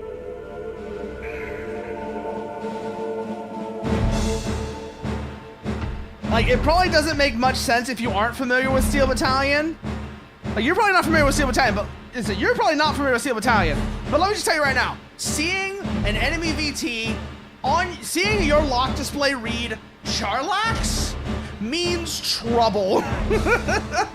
It means big trouble. Those things are nasty.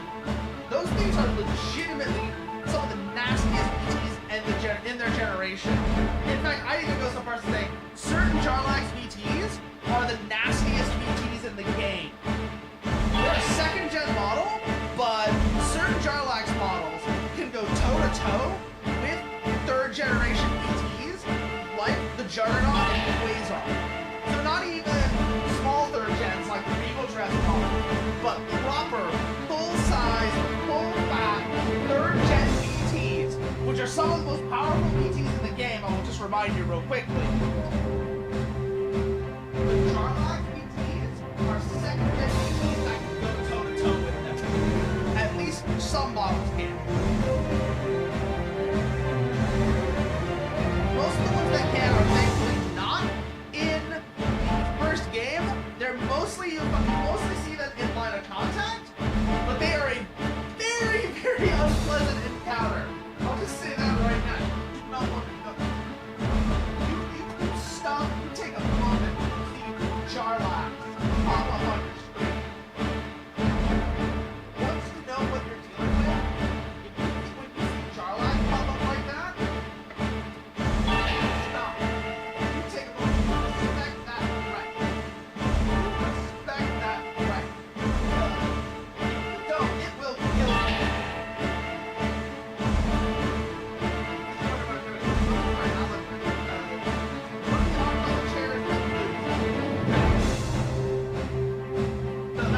That's why I sound a little strange right now. I stood up to look for an outlet for him, typed it on his chair. I forgot where they were. But now I've got them, so let me just fix this real quickly and then we'll try and get back into that. We're gonna have to do that in the blade again.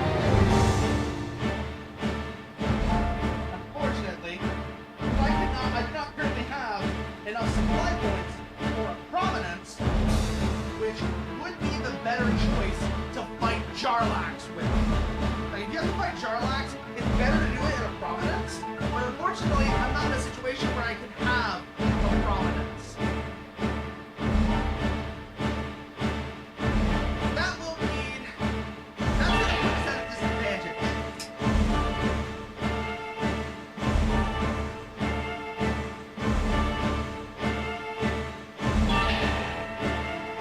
Especially against that many Jarlax. Oh god.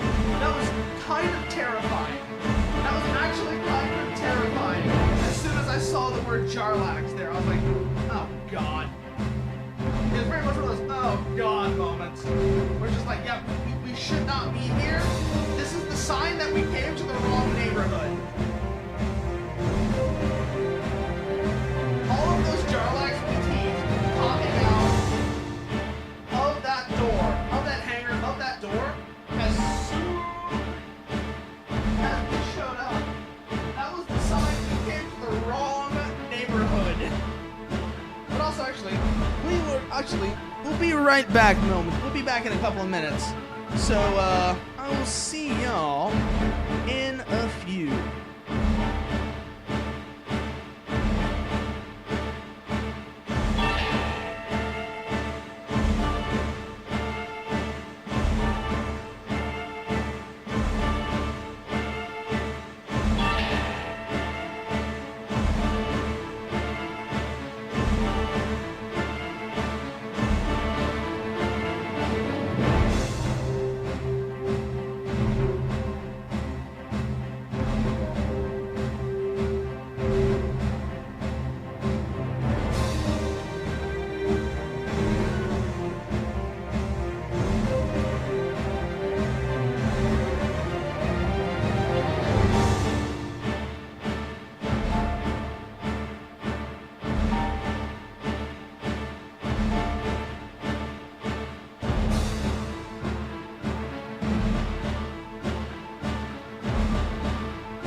All right, sorry about all that, but we're back now. We are back now. So let's see what we've got here. Well, I know what we've got here. We've got a pretty unpleasant situation is what we've got. Because we can't get a prom with our current supply points. We do have a resupply on us, which is good. But other than that, we're in a bit of an interesting situation.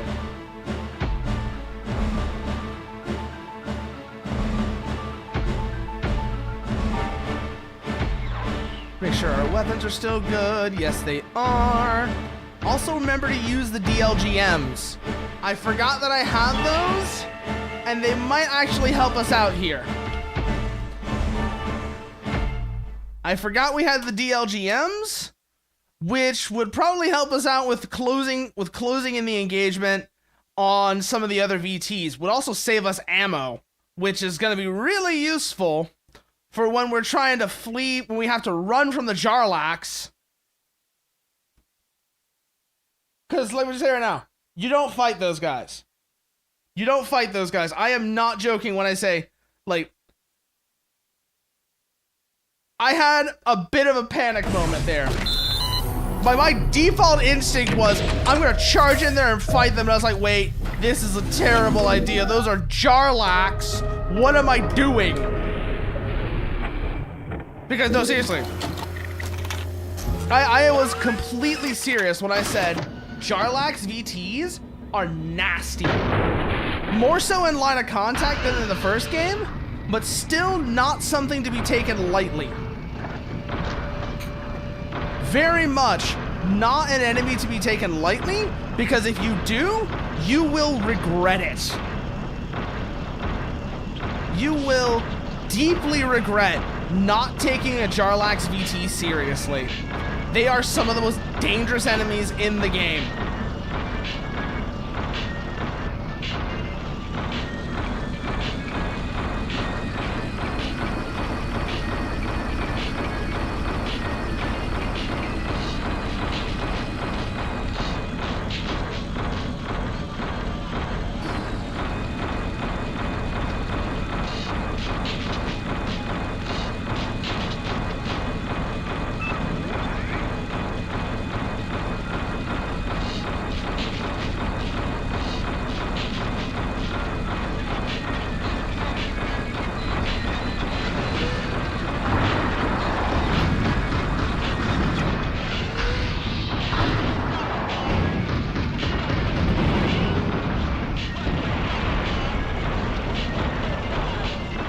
Let's follow the platoon in now. Stay in third gear. We're fast enough that it doesn't really matter. At least not until we run into the Jarlax. At which point it matters very much. But we're not at that point yet.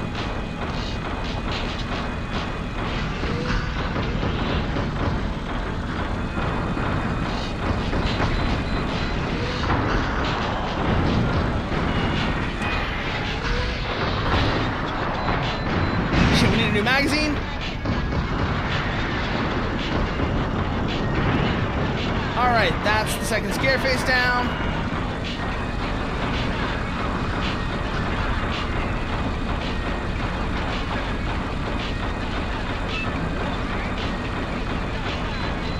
Good news is it's all just first gens here. Of course, the bad news is we know what comes up. We know what's coming now. Which is a bit of a double-edged sword. On one hand, we know what's coming.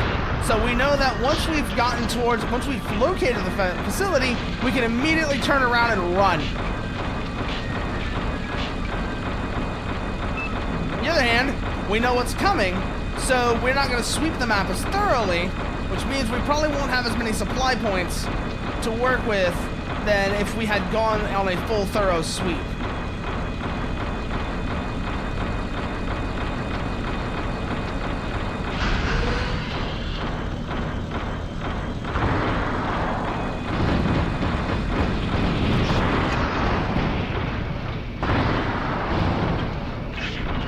magazine, swap to the 140.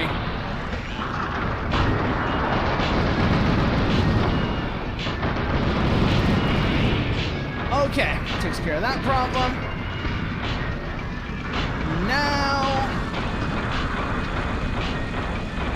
we take a right here, if memory serves correctly.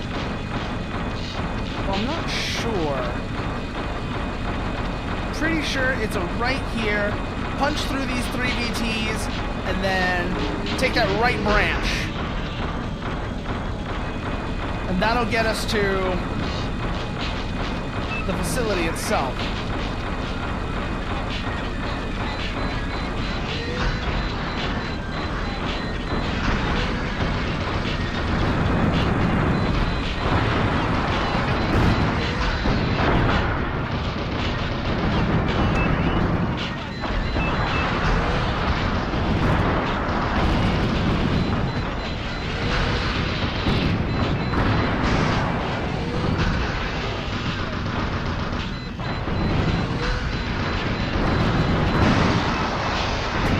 Oh God! Okay. That did not go well. Now, unfortunately, we have a big problem now. The big problem is the only VTs we have left are first generation units. And in fact, we only have 1 VT left. This is gonna suck. It'll be doable, maybe, but it's going to be deeply unpleasant. We no longer have the predictive targeting system from a 2nd gen, and it also means that when we run into the Jarlax, we need to turn around and get out immediately. We have to be a lot quicker on the uptake and run.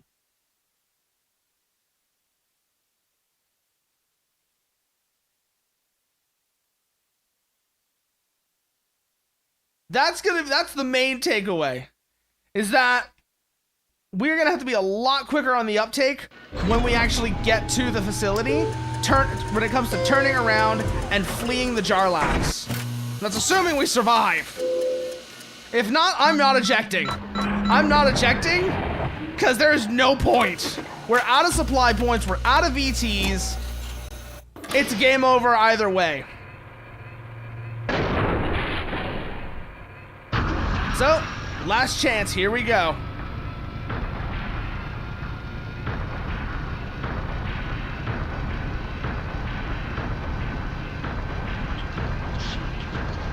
We're gonna have to stay closer to our platoon mates this time, because otherwise we're just gonna die.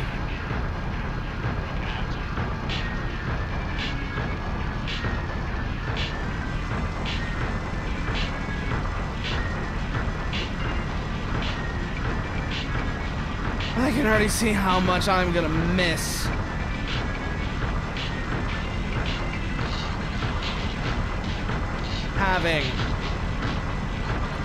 I can already see how much I'm gonna miss having that predictive targeting system, though.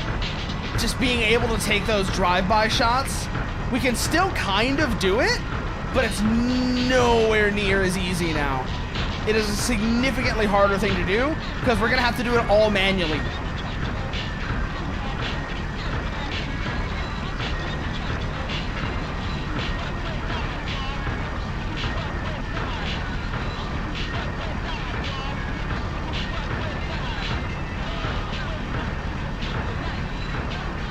All right, stay with the platoon is the main thing.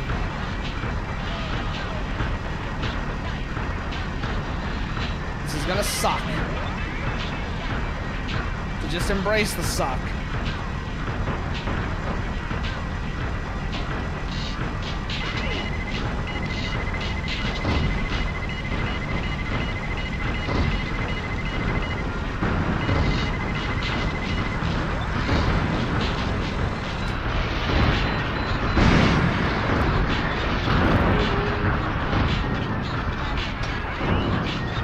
One down. Okay. We might be able to do this. We might be able to do this, but it's going, like I said, it's not going to be pleasant.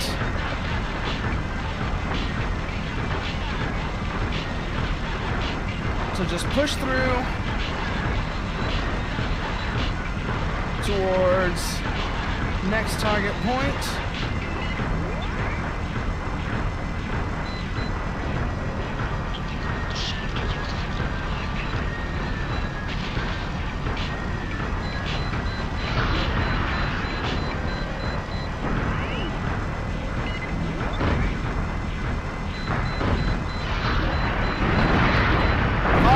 They're falling over.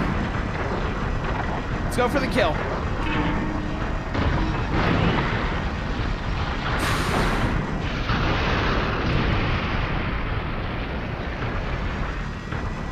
One advantage the Decider definitely has over the Blade, does not tip over as easily. The same can be said for the Vits though, and look how many of those I killed. And look how many of those I ended up killing.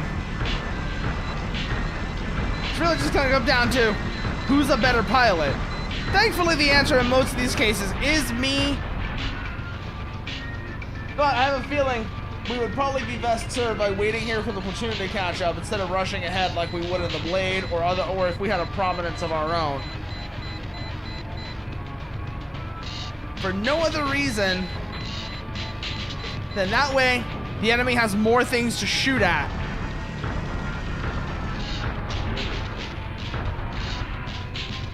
Where the hell are they?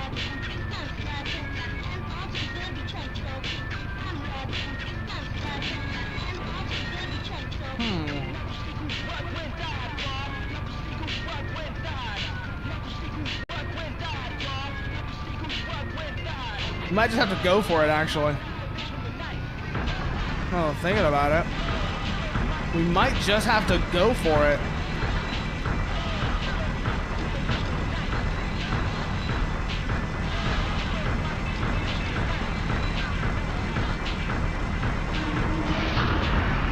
Do not want to fall over right now.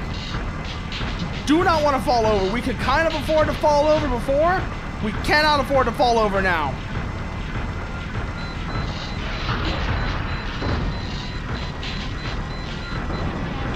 As in, if we fall over at all, that could be just straight up fatal.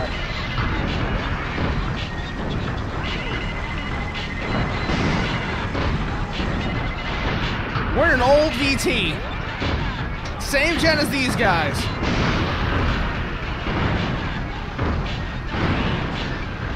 On the plus side,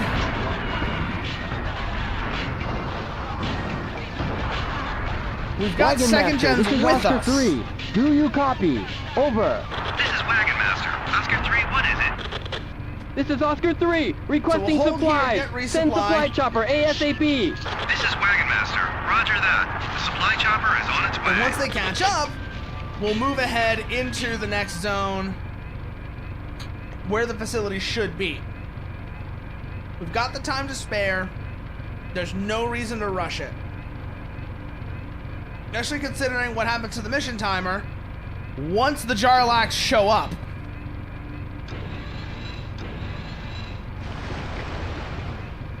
Alright, clean off our main camera.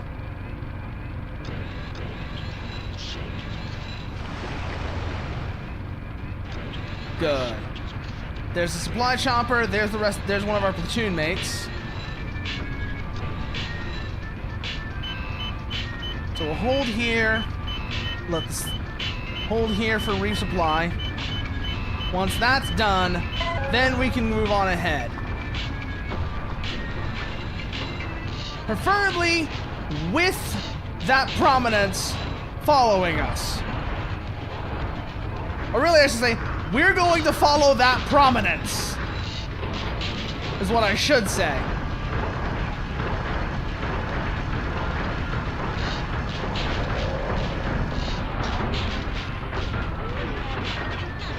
That's really what it is we are going to follow that prominence.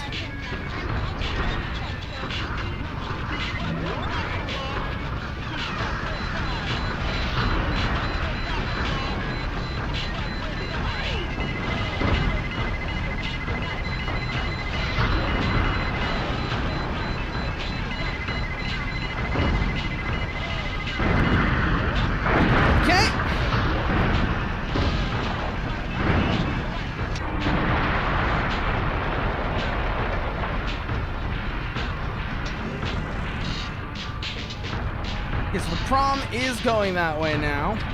So let's follow him in.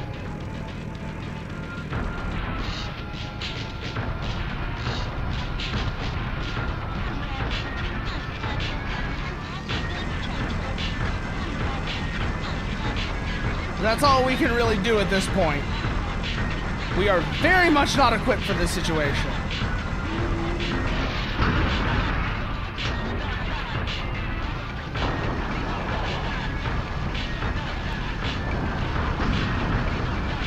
So we're gonna have to let the prom do most of the heavy lifting.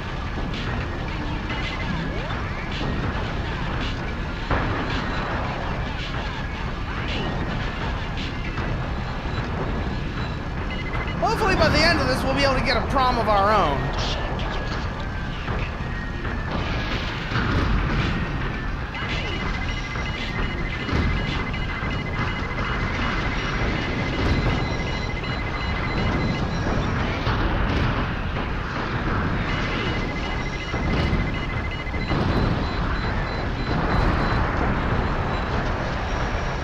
But we'll see.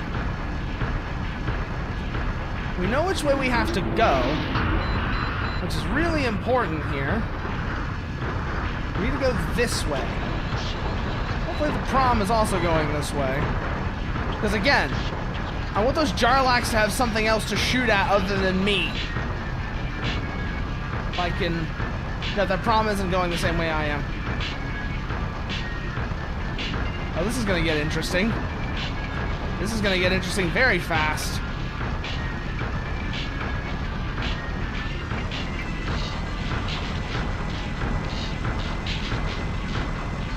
Going to be a complete run.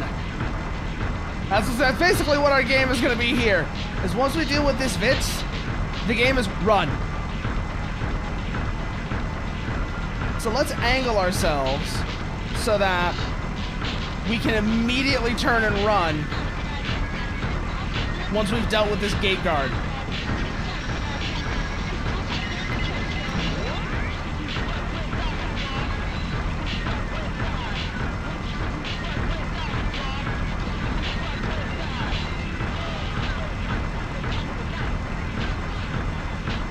Because otherwise, we're going to be in trouble. And frankly, we're not in the best situation to begin with.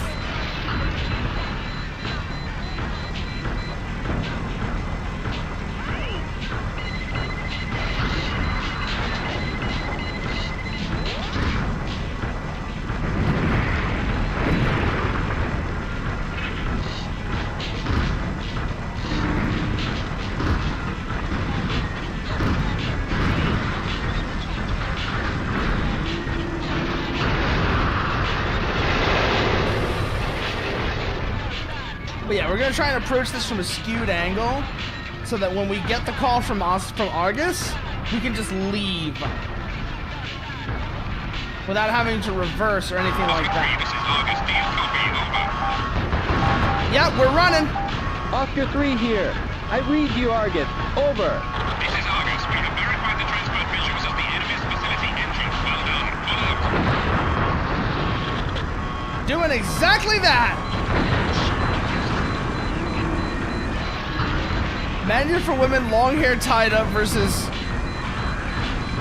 I can see them both being very long manuals. Doing, hair work can be surprisingly complex, Dr. Anime. Like, legitimately surprising.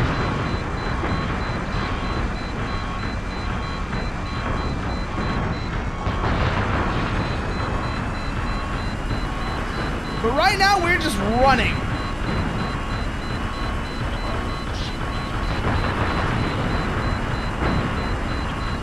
As fast as we can.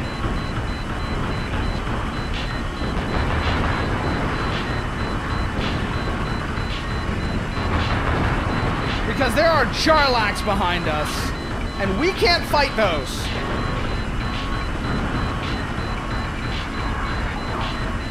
At least not very well. Ah, shit.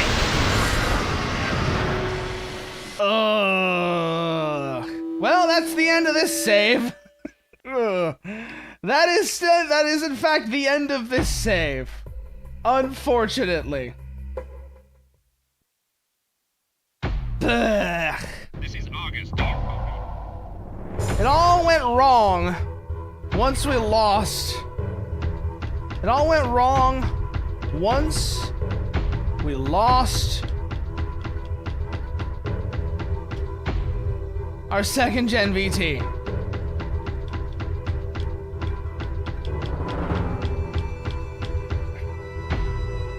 Once that happened, we were done.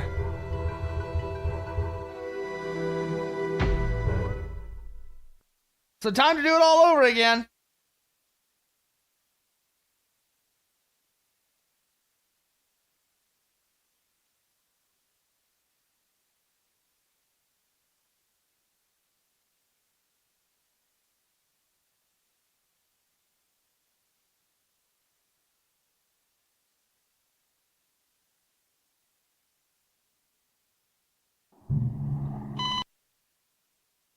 We've seen this twice now. Well, 3 times. This will be the 3rd time we've seen that now.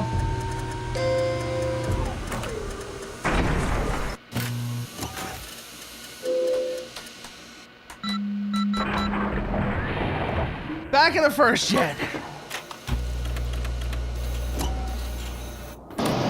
But this is how it is. You fail your way to success.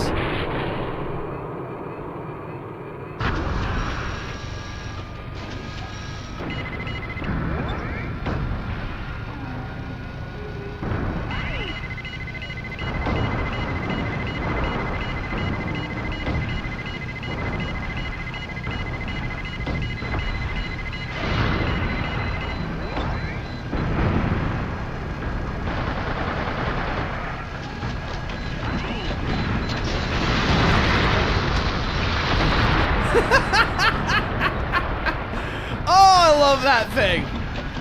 I love that thing. It's not as good in line of contact because I think it does more damage in this game. But it's still an inherently satisfying weapon to use. That much is for sure.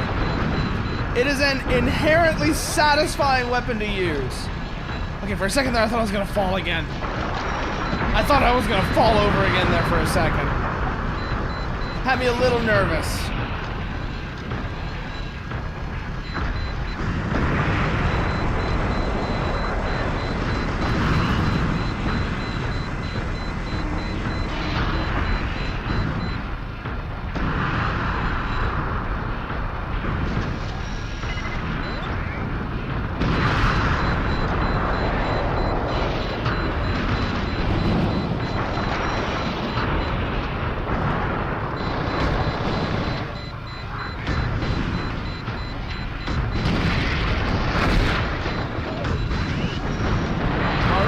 Enemy VT taken care of, so that's the raid repelled.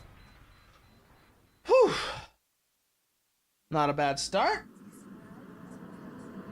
But also, Varag, Vanessa, and everybody who came with them, since y'all weren't here before, I'm gonna let this play out for y'all. Because this intro sequence is beautiful. Like, if you've never seen this intro sequence is beautiful. It's the best way I can describe it. And you'll see exactly what I mean. You will see exactly what I mean when I say this is a Kino intro sequence. It is so good.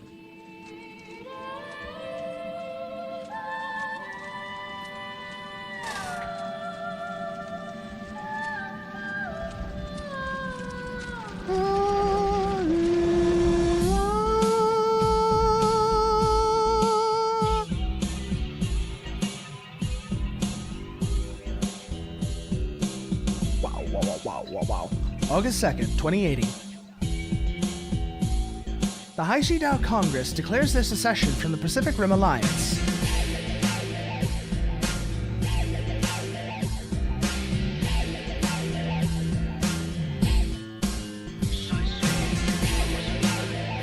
Gormit Sin, the first president appointed by the new administration, declares the nationalization of all overseas assets and the relocation of all foreign affiliated employees in Haishidao.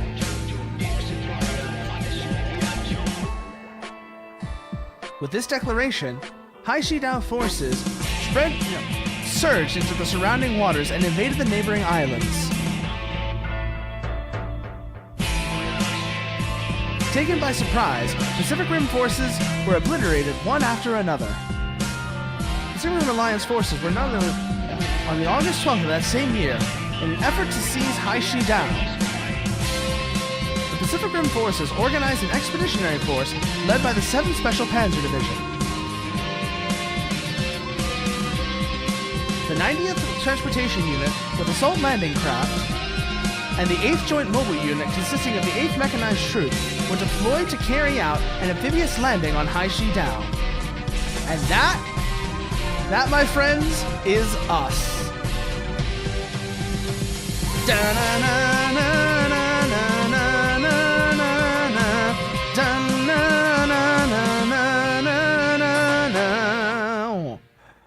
So let's see what let's run this again. Let's run this again. Haishidao amphibious landing.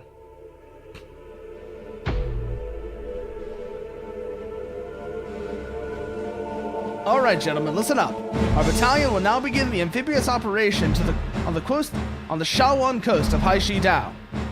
The operation will commence early at 0400. At 0530, after preliminary bombardment by the 8th Joint Mobile Unit, VTs will be sent from the assault landing craft to strike enemy garrison troops. There will be 3 enemy platoons near the landing point, consisting of VTs and mobile cannons. In addition, it's reported that the Shaowon garrison troops that occupy the coastal area consist of a tank troop and 2 coastal gun batteries equipped with 8 high-caliber artillery pieces. Although there seems to have been no increase in enemy strength, there may be some potential resistance from the coastal guns and field battery units occupying the northern coast. Until enemy forces are eliminated, our supply battalion cannot land ashore. This means you won't be able to receive any supplies until a beachhead has been secured. So watch your fuel and ammo consumption. As for your position, starting from this operation, you belong to Oscar Platoon. Call sign Oscar 3. Rumor has it you destroyed 2 VITs on your first sortie. We're counting on you. Good luck. Emmerich! Alright, Emmerich. I've got you. What should we do as a song for you to go bed with? What would be good? Something probably that would be on the softer side, because it's a bit late here. Yeah, a song the Hong Shu Mi do, yeah. Ooh, what would be a good one?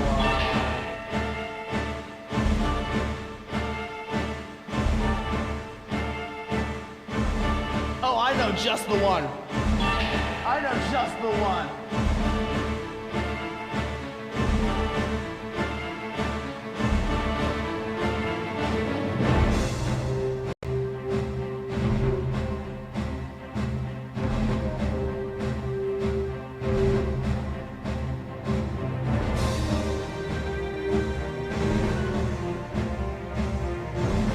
I know the exact song to use.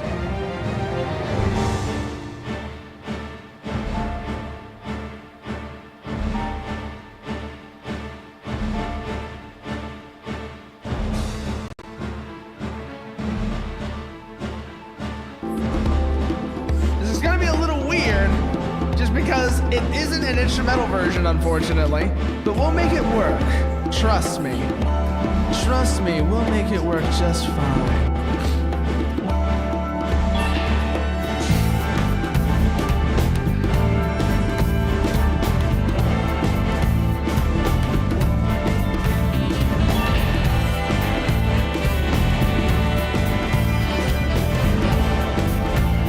Yeah, I know it is. Okay, let me just get that. Let me just take care of that real quickly now that you're mentioning it, Emmerich. There we go.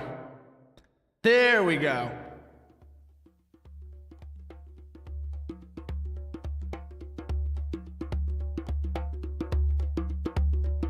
a while since I've done this one as well. I just realized.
Just realized I was doing that kind of wrong, actually.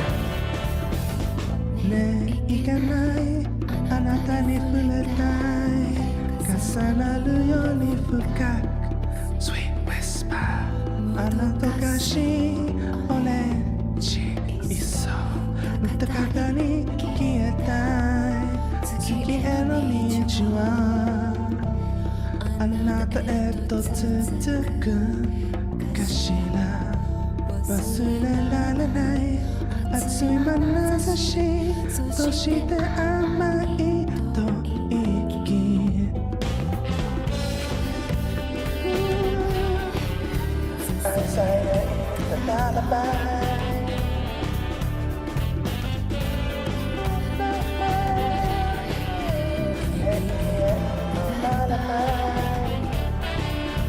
Come whisper me and touch me Don't keep making up in my 言葉はいらない Whisper love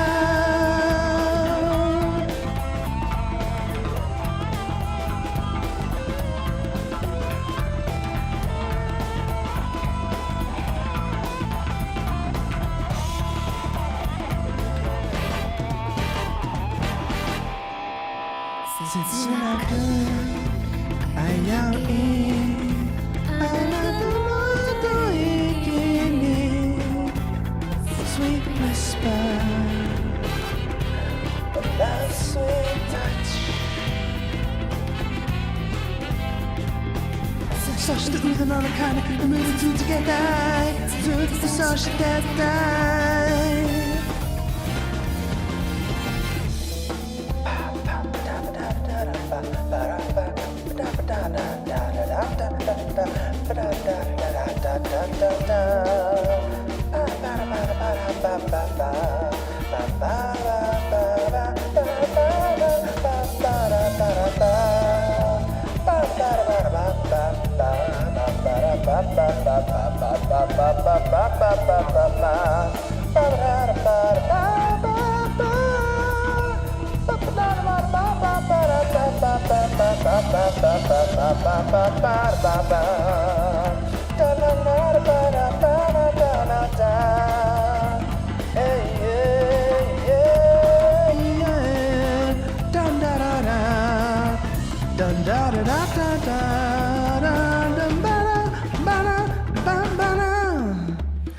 切なく危ういあなたの吐息に Sweet whisper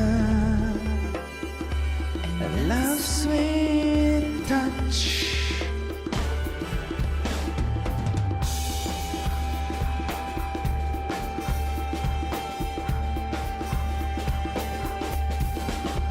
切なく危ういあなたの吐息に Sweet whisper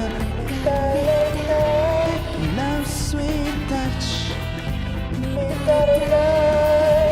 切なく危ういあなたの吐息に Sweet whisper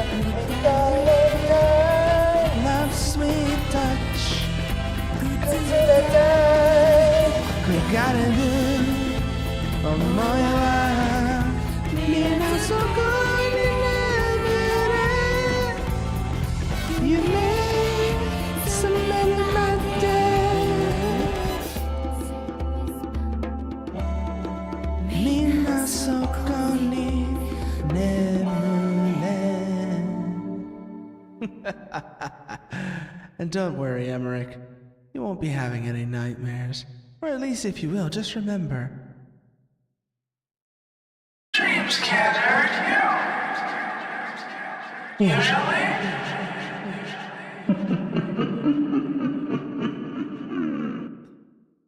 But now that we've done that, let's get back to it, shall we? Let's get back to the Steel Battalion. And let's see if we can get back to where we were before. Thanks, Emmerich. Thanks.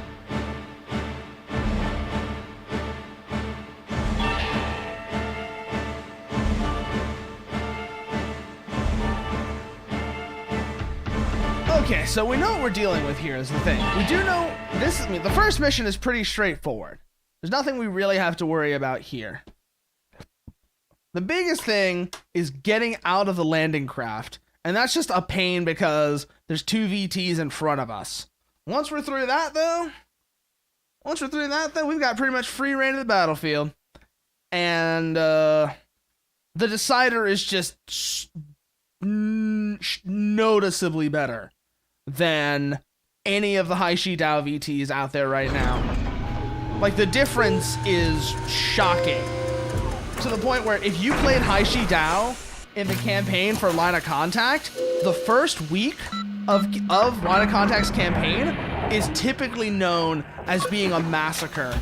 The PRF players would have had just an enormous advantage.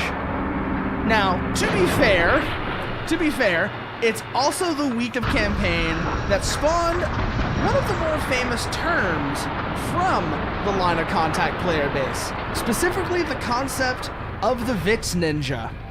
The Vits Ninja was very much a product of the Line of Contact campaign, and it had some very, very interesting results. Your average Haishi Dao pilot, if they could master the Vits, would go on to the Scareface once that became available to become a very, very scary opponent to deal with. If you put a Vits Ninja in a Scareface, or frankly, anything that's better than a Vits, they suddenly become terrifying. Well, that, or they become terrifying and fall over. Both are equally likely because coming from the Vits, you learn very quickly one of the great strengths of the Vits is it is the most stable VT in the game. Now, this doesn't make up for most of the Vits' other deficiencies, but it can take some getting used to. If you're not familiar with that, it can take some getting used to.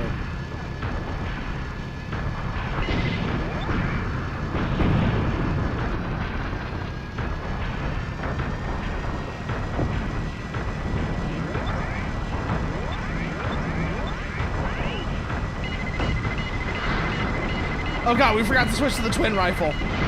Not the biggest deal, but it's gonna be a little annoying not having that closer and killing power.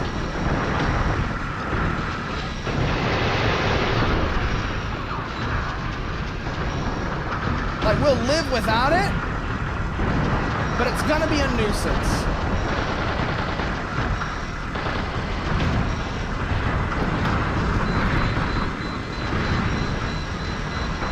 Thankfully, purely a nuisance, and not really anything that's going to put us in danger, but a significant nuisance nonetheless.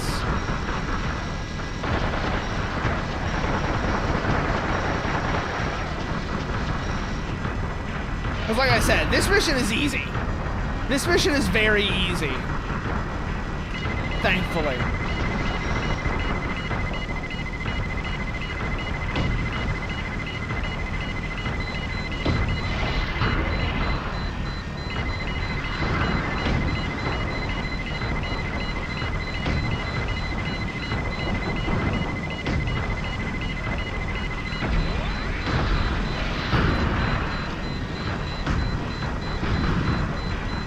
Still, I am gonna regret it just a little.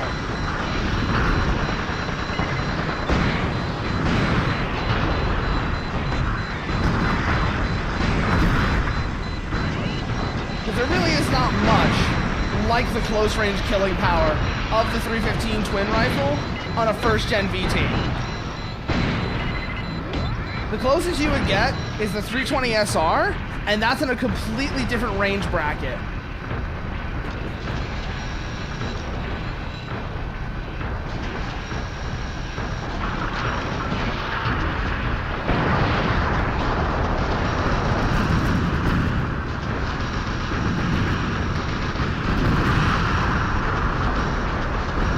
Take this opportunity to blow out some of these guys, just so that we have more supply points to work with going forwards.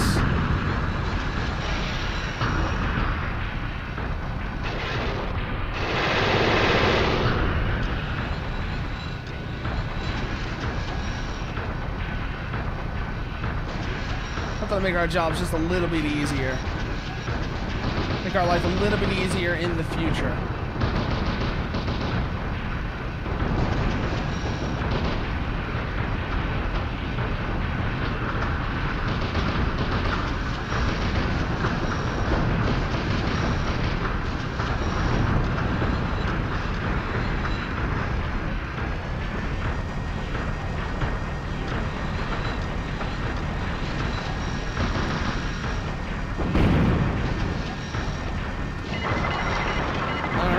Here come the giraffes.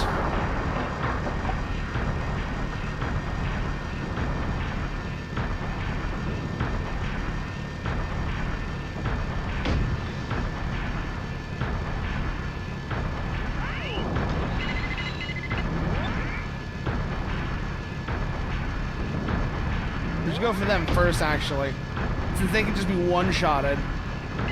And they can't dodge the way that a VT can. Ah, shit, we didn't get the other VT because we were already over the threshold. Okay. Oh, that sounds terrible, Dr. Enemy. That sounds absolutely terrible. Okay, next. Now we go to Janta. Actually, no. Now we have the ambush. Now we have the ambush mission, which I really, really don't like. Actually, that's not that bad. Not that bad. But we gotta make sure to remember to swap the 315 smoothbore for a twin rifle. That's gonna be important here.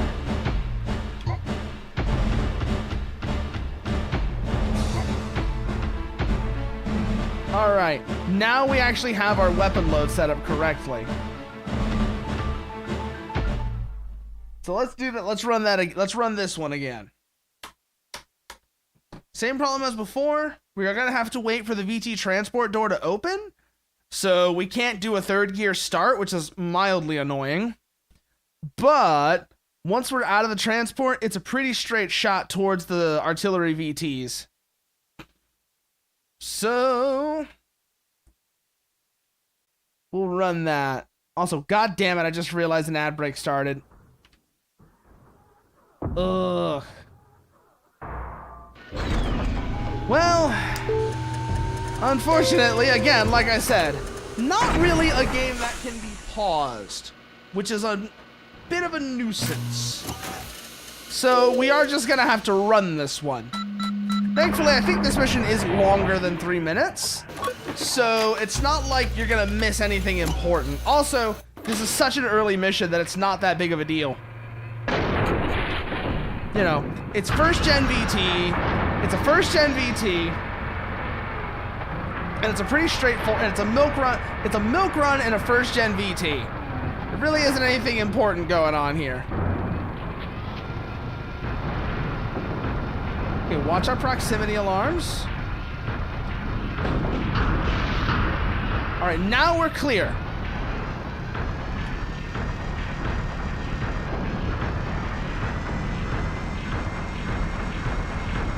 So as before, take out the security VTs here, and then run up the hill towards their artillery units.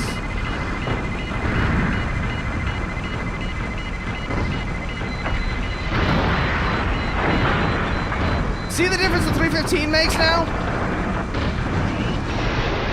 This is the difference the 315 makes. Being able to just rapidly take out an enemy VT like that. This is why I was making such a big deal about the 315 TR as opposed to the smoothbore. Being able to do that to an enemy VT, knock them over immediately, and then just go for the kill like that is so much more efficient.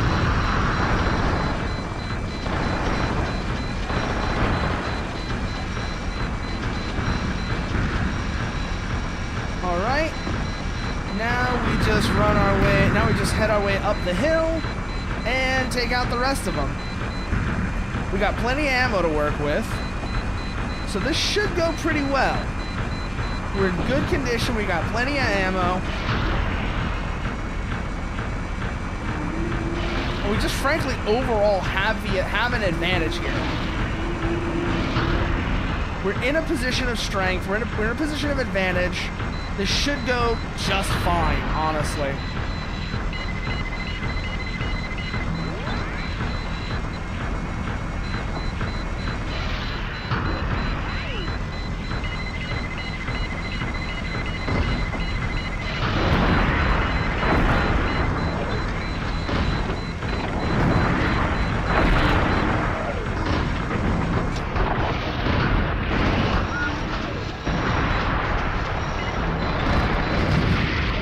Nope, none of that from you, sir. Okay, that takes care of our initial threats. That's their security detail taken care of. Now for the artillery itself. They aren't focusing fire on me, so we should be clear for a pretty rapid approach. Just blitz through them.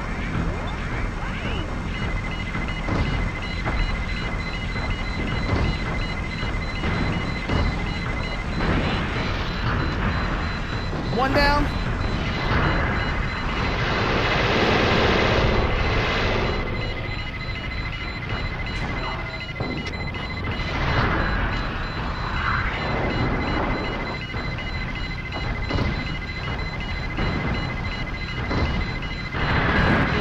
Woof.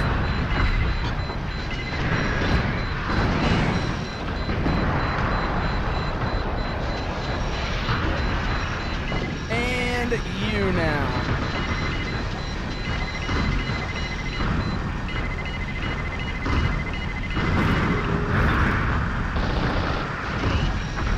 Alright, that should be the entire artillery unit. Good. Okay. There we go. Just running through them now. Like I said, at this point it's just a milk run.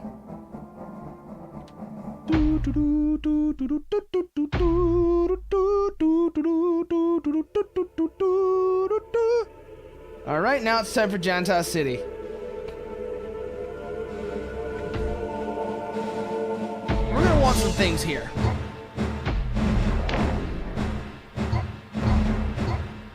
None of those yet. A falchion might be useful here, but I don't think so. This is a pretty straightforward mission. So let's see how this goes for us, shall we?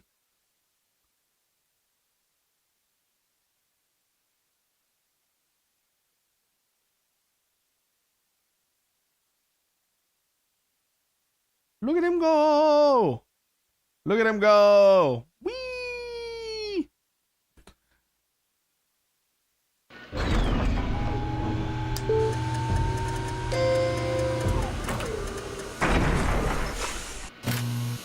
Okay, start the system up. Good, we have boot confirmation. Hold the right pedal down.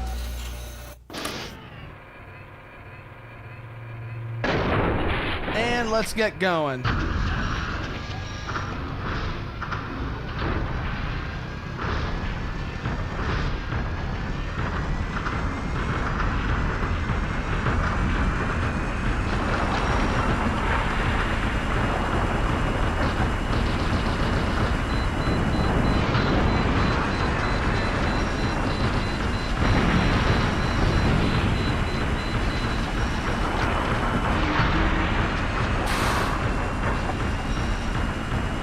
now let's run the bridge.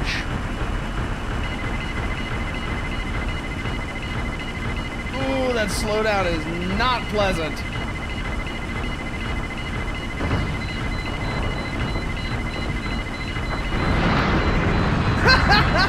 We got the vortex though.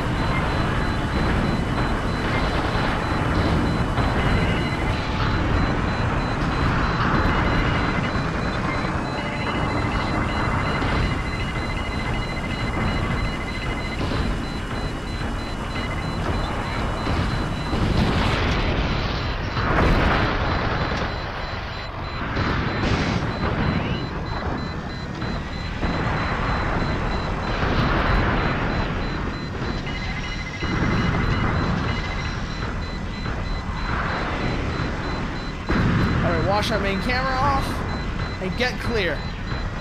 These guys are not a primary concern. They might be worth some extra supply points, but we don't really need those.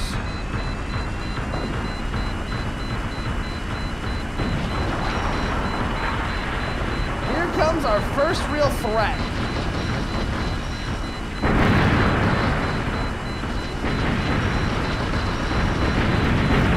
I still remember there's just a slight moment of surprise when I saw this coming up. First time I was here, I saw this and I was like, oh hey, oh shit, that's a scare face. Because I thought the scare face didn't show up until the next mission. This is like the first seriously dangerous VT you run into. The vortex kind of counts as well, but it's an artillery piece. And so it's not directly dangerous the way that a scare face is.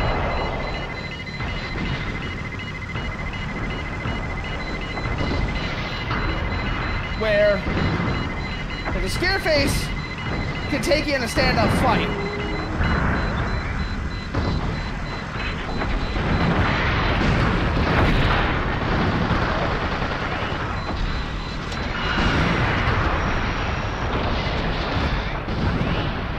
All right, that's the scare face down.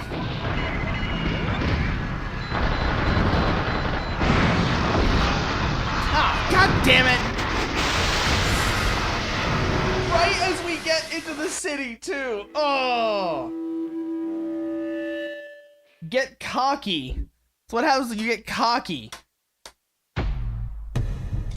Probably going to be better running. Actually, it might be better to run that in a falchion now that I'm thinking about it. Just because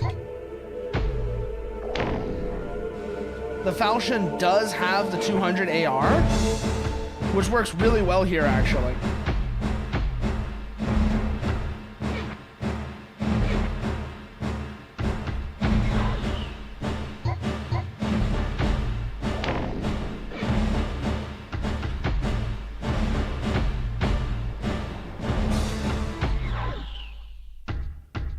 I also realized one of the problems we have is we didn't have anything playing in the background. So let's fix that. I'm thinking Voce di Dea for this. Alright, let's check our weapon setup. Not that. Absolutely not that.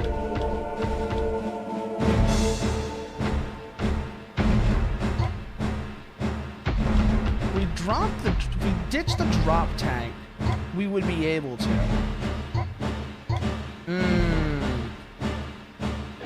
But I think we're okay. Even being over standard, we should be okay. Just means we're going to be a bit tippy. Which, that could be an issue in the falchion, but it should be okay. Mostly. Wait for the loading. Also, I just love the look of the falchion. Can I just say that real quickly? Seriously, it's one of the best looking VTs in the game.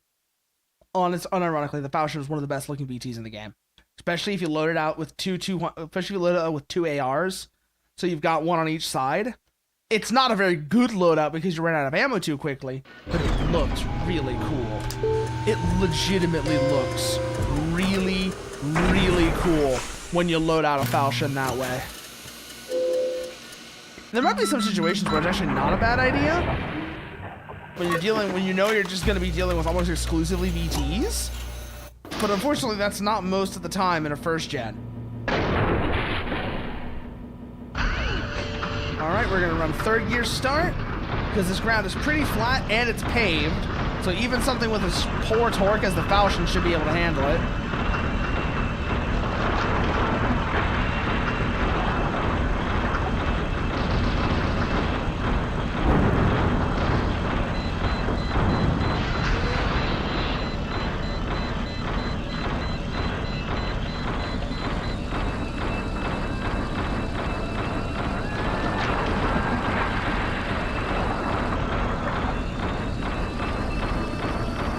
Let's get across.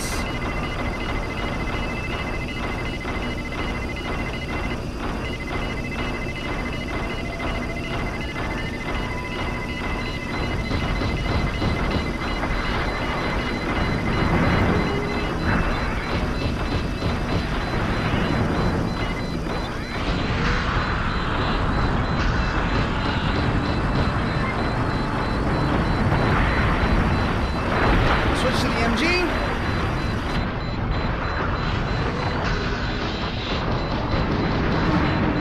Oh, we fell over. That's not good, that's not good. Get back up, get back up, get back up. See why I said that's not good? Now we very much need to get the hell out of here.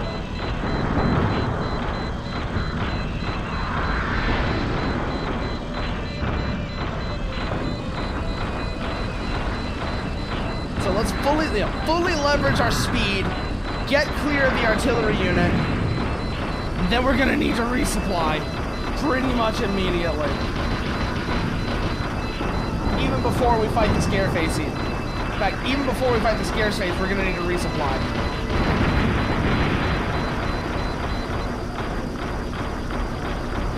So let's head this way.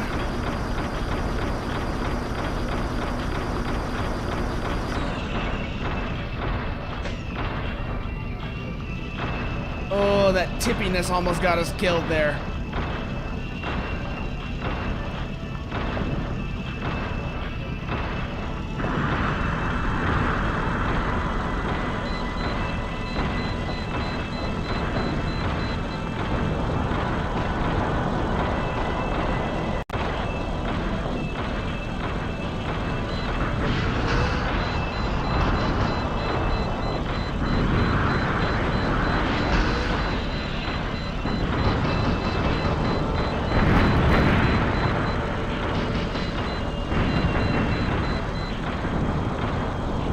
Is we know where we actually need to go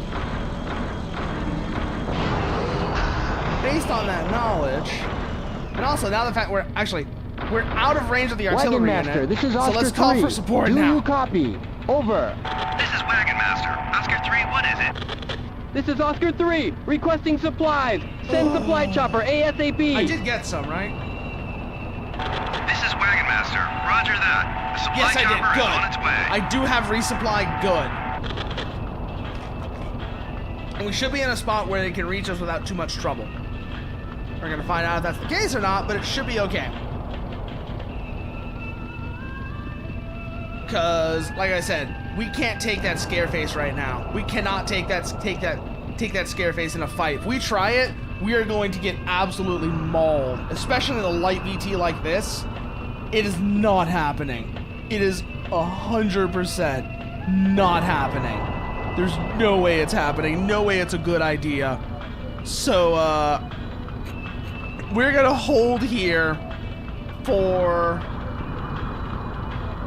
the supply chopper, and then once it gets here, then we'll move out. And once it gets here, once we're resupplied, then we'll move on that Scareface. We might not even. We might just try and bypass them, actually. They're not the primary objective, after all.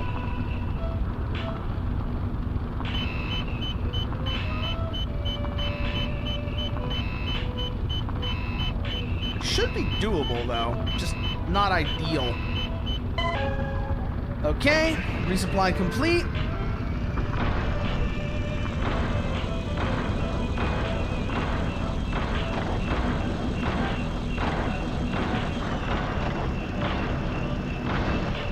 Switch over to our secondary missiles.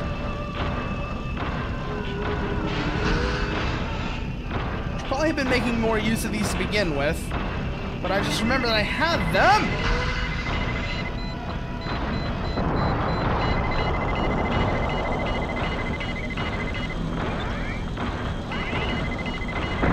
Scareface takes priority. It's the most dangerous VT in the platoon.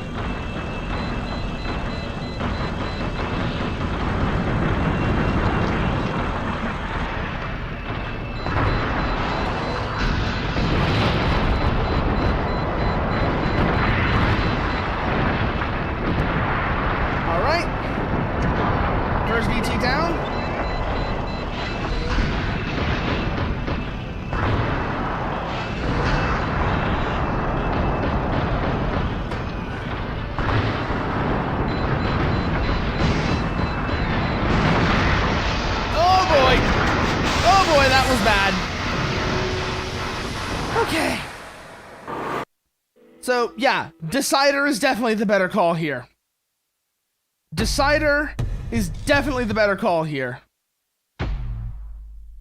I just thought I would give it a shot to see if it would work is all. It does, but it's not ideal. Is the answer.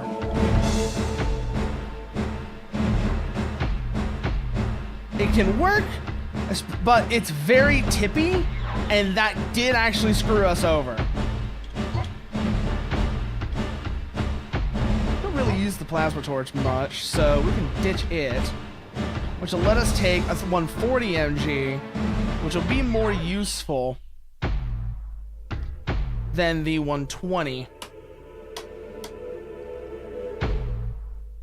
Honestly, so let's run that again now. Let's run that again now and take it seriously this time. Like, I know I'm trying to rush through this so we can get back to where we were. Back to the second gens. But rushing is just going to get us killed. Rushing is just going to get us killed, so it is best avoided. It's the main thing I will say about this.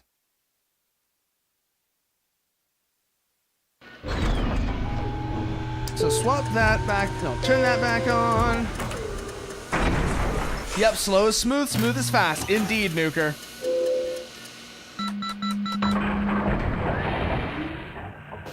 Also means if we take out at least one of those artillery platoons, we'll have to worry less about it as we move past them into the city. So, it's probably not a bad idea to go ahead and take out that artillery unit on the hill. Even if, like I said, they're kind of unnecessary to deal with, and the only one that's really a problem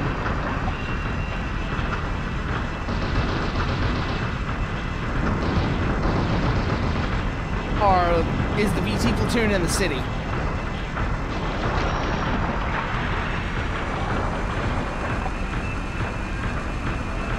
Like, technically speaking, we only have to worry about that one.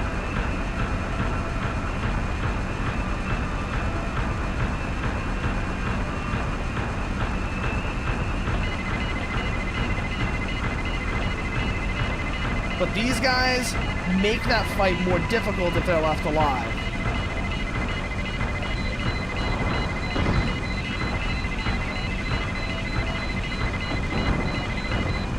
Oh no, we've lost our left pedal. I think something has gone very wrong here. Because the left pedal's not responding. Oh, that's why. The cable came loose. I fixed it. The cable came loose.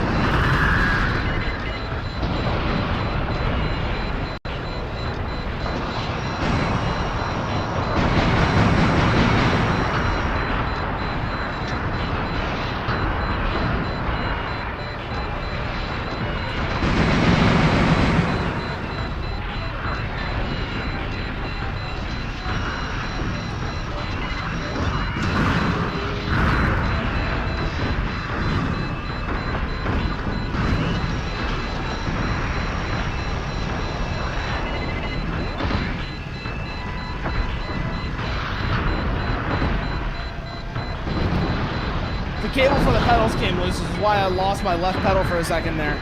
I've since fixed it.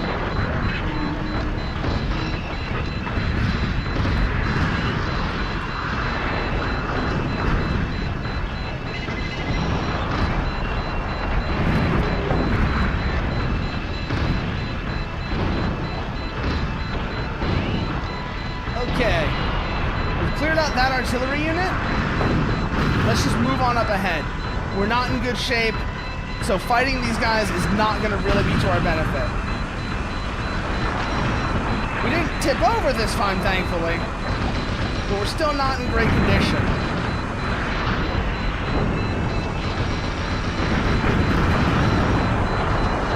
Well, as before, we're going to take our route through the city side streets, get out of range of the artillery, and then... Wait, we don't have any resupplies, do we? Shit. I don't think we do.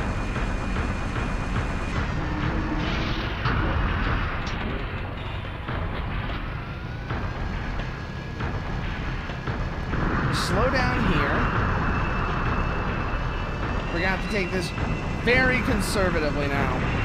This is gonna be interesting. We might just be able to bypass that enemy APT platoon. Probably not a great idea, but it might be possible.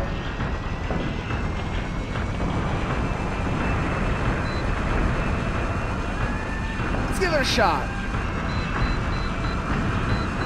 Like I said, considering the condition we're in right now, if that works, it's probably our best course of action.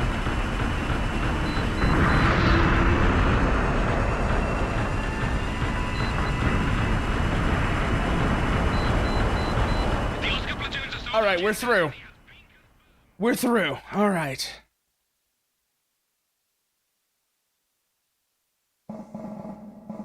We still have a decent number of supply points to work with as well, which is just as important. All right, we're through Jantal City. Now it's time for the harbor. And there is something we're gonna want for this. Okay, we did have a resupply. Shit. We didn't kill the Scareface, so we don't get to have one with us. It's fine, we've done this in a decider before. It'll be alright.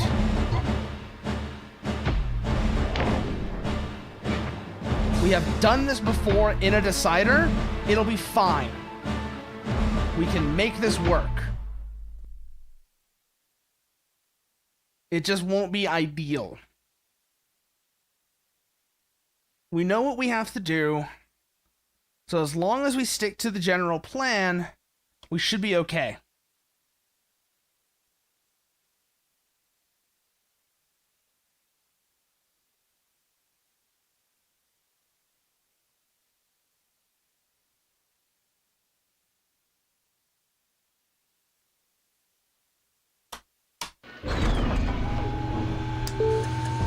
Whew. Get that started up. Start the system. Boot. Good. Pedal down. BT stand up.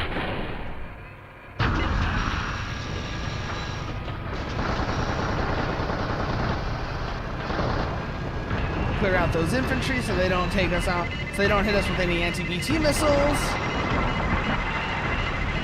We don't want to deal with any infantry ATGM, so let's deal with those guys quick. Shoulder launch missiles can be an unpleasant surprise, so preempting them is not a bad idea.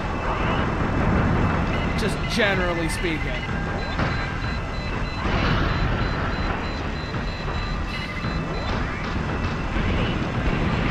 Alright, that's the giraffes taken care of. Next infantry group down. Back over to the twin rifle now. I'll have to fight these VTs.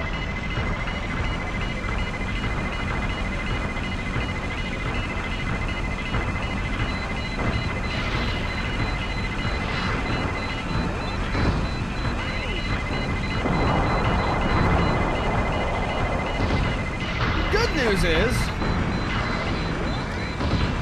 once we're in close, we have a big advantage. The 315 TR is just a nasty weapon system. At the end of the day,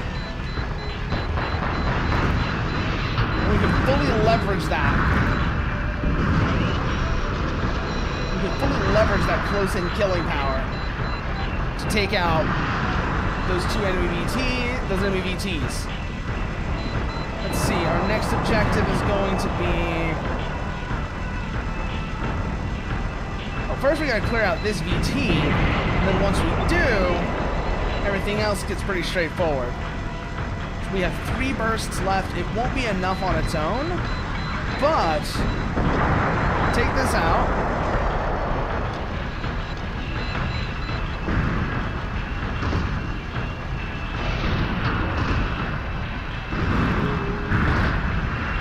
All right, they've been disabled.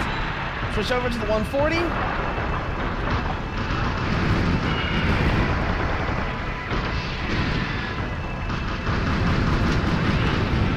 And that's them down. Good. Watch our positioning as we level ourselves out. We don't want to go over the edge.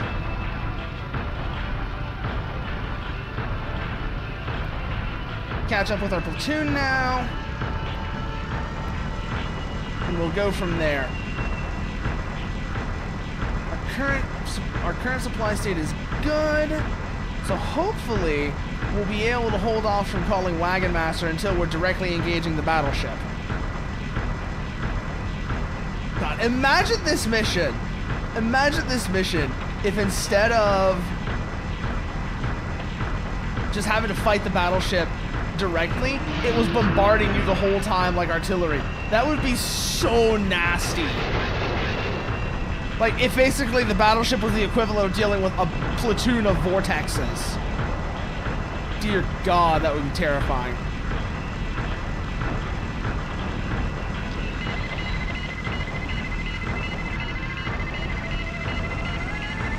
That would actually be terrifying.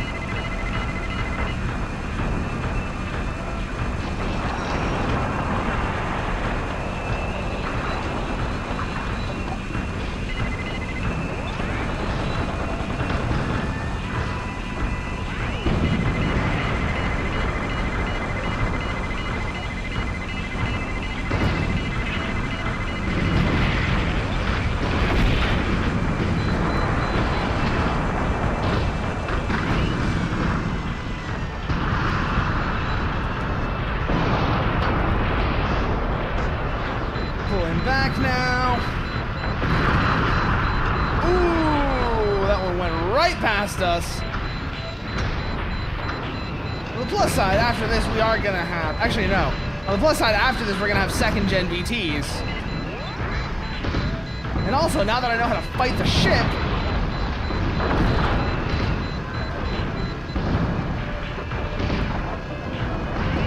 Yeah. I mean, in the first mission, they explicitly mentioned that before we land, there was a preliminary naval bombardment. So yeah, that is absolutely the case, Nuker.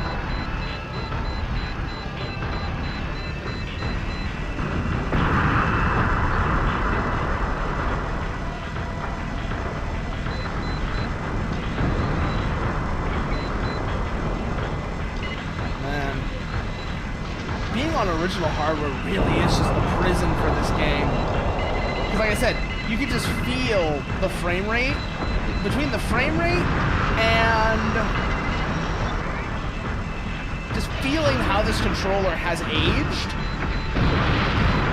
Because again, I have had this controller since at least 2005.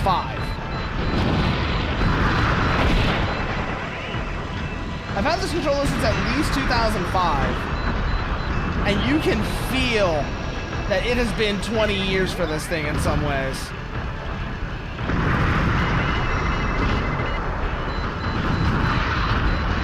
You can feel that this is a 20-year-old peripheral. Both in terms of its build quality and just the wear and tear on it.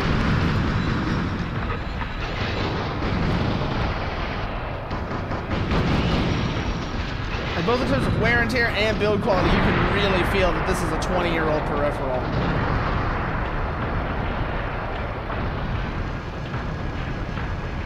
People always say, oh, they don't make them like they used to. This is one of those cases where they don't make them like they used to is a good thing. I don't know if you've ever used a modern HOTAS, They feel so much nicer. Like, I am I am handling this thing very gently. Just because I can feel like slop in the sticks, and it feels fragile.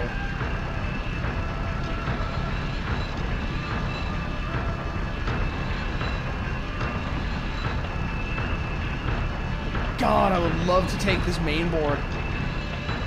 If I had the money and the skill to do so, I would love to take the boards out of this thing, rewire, resolder them and such, and build a whole new housing for this. That would be such a cool project. But unfortunately, it's something that, like I said, I have neither the skill nor the money for.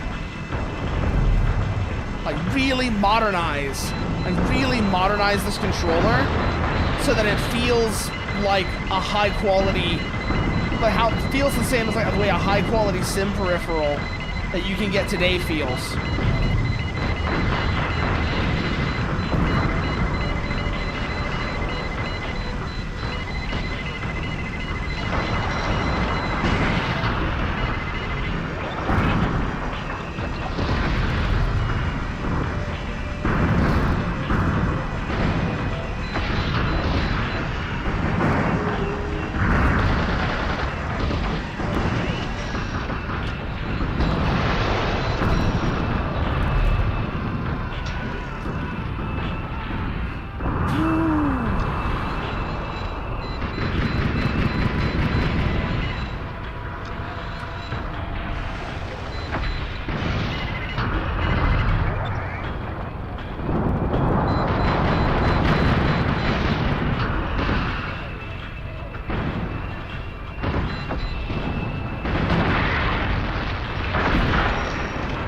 We're gonna need those twin rifle rounds to deal with the ship. But there's still a second VT before we can resupply.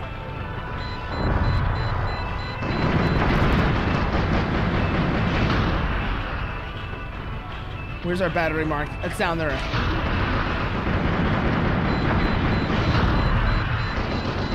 trying to remember where a supplementary power gauge was. So we don't want to get caught out in the open with that battleship. Okay, that should be the last of the VTs. So now it's just a case of engaging this battleship. This is going to be interesting.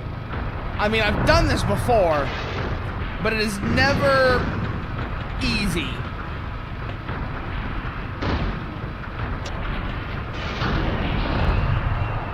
Suffice to say.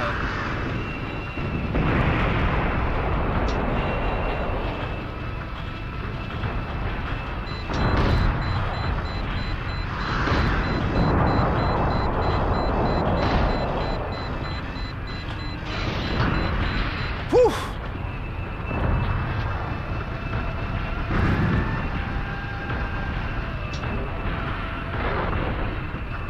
Shit. That was actually exactly what I'm talking about, like the caught lacking moment right there.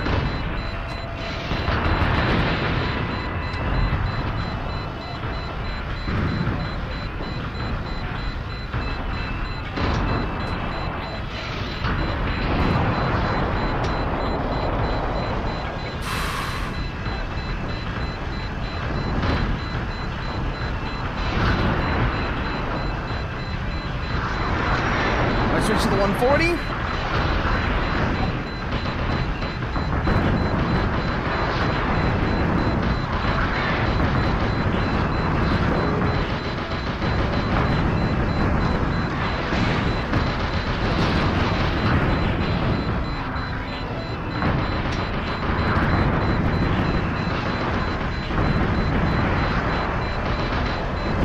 Now, part of me is just thinking about that one game that, does not deserve, should not have been called Steel Battalion, but was interesting in its own right.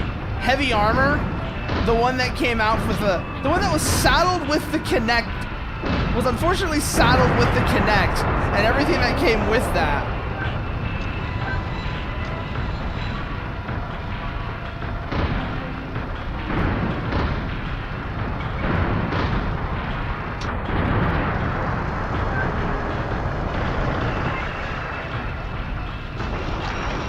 switch over to the 140.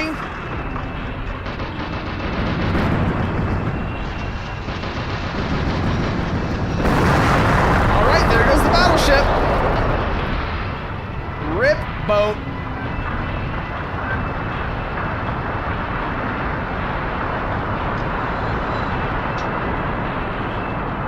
Whew. Okay. Job's finished. The enemy battleship Jenya has been sunk. Job's finished. Oh, man, though, that feels really nice. That feels really nice to actually get through. Especially having done it on the first try. Well, first try of this run. Which means we have so much more supply points to work. We have so much more supply points to work with. Let's actually make sure we get the prominence this time. That's a big thing. Let's make sure we actually get the prominence this time.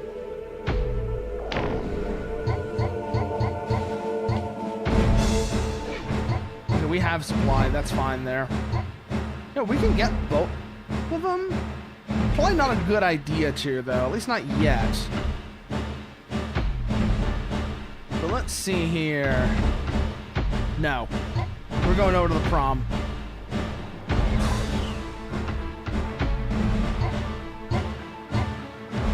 As missiles, 315 RF. Alright, that's all good to go. Now we're set up with a proper killing machine.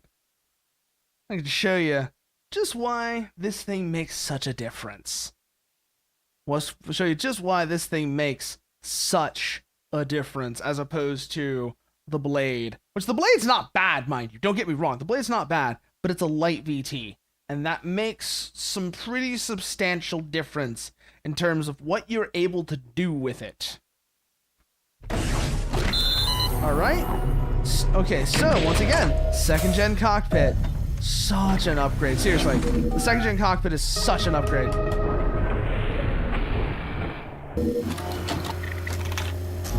Start in third. Hold here. Okay. System start.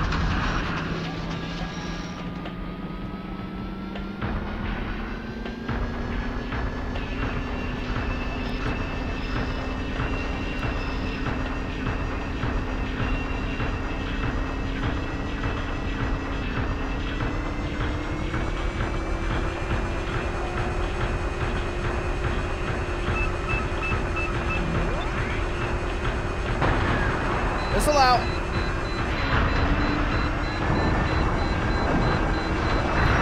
Switch over to the rapid fire for the kill.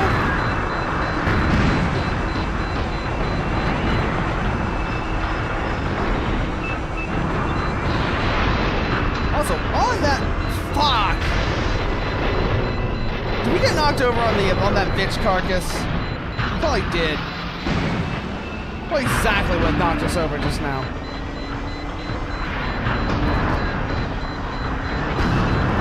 Getting Vince ninja'd.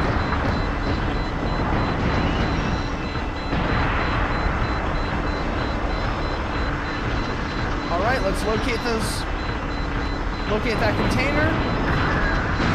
There's the first one.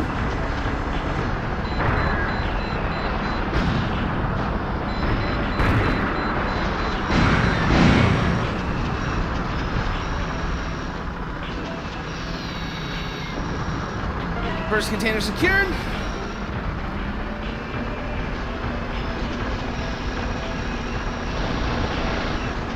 Go away.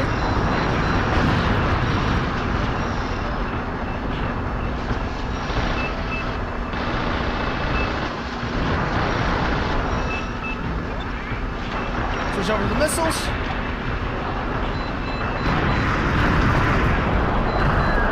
Missile away.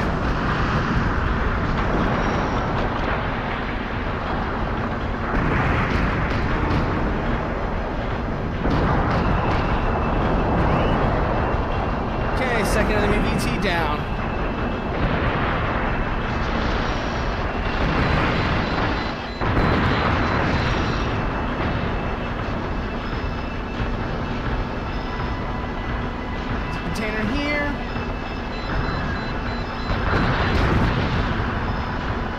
doesn't look like it, so moving along. Let me VT over this way.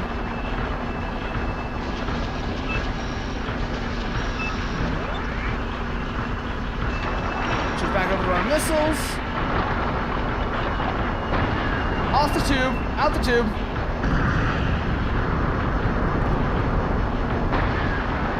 Second one. Good kill.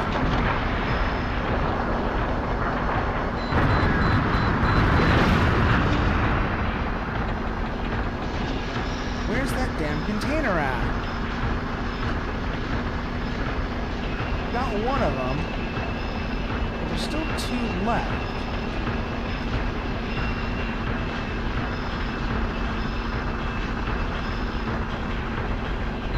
Maybe it's over this way. Let's go find out.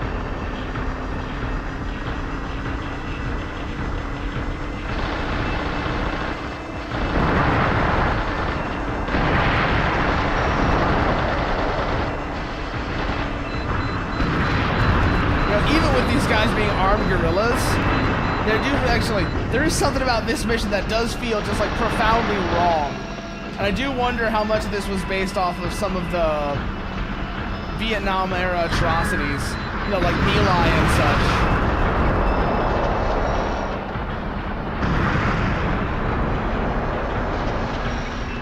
On the one hand, it's like a combination of this is a power trip mission, because this is like your first run in a second gen VT, but also it's one of those missions where you start to feel like this is a little too easy. It's kind of weird like that. You can see why, you know.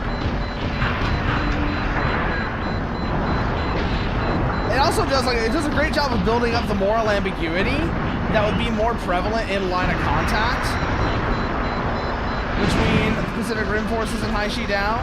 That isn't really present yet.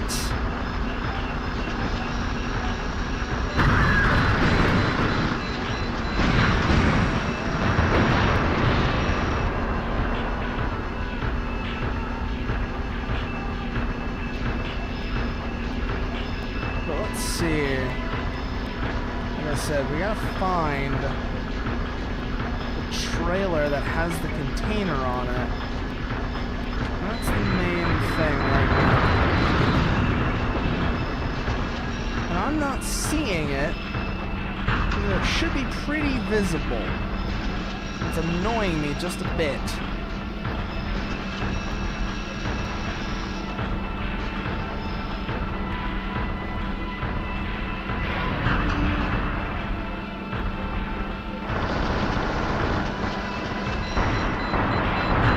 Goodbye, bot.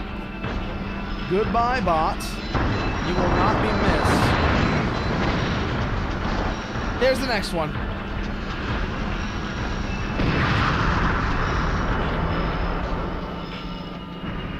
I kind of start to realize those shoulder-launched missiles aren't really all that dangerous at this point. They were a bigger problem in a first gen like the Decider, but now they're not actually all that dangerous.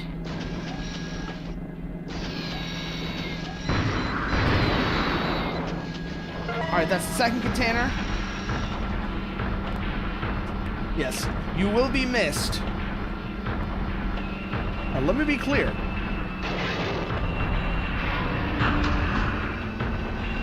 Go find that last container now and get the hell out of here. I'm pretty sure it's over this way. I just missed it last time.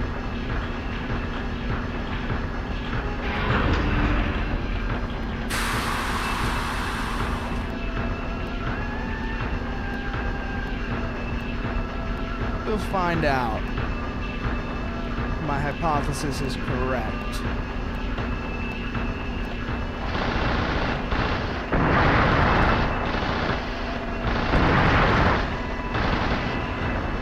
Nope, that's not it.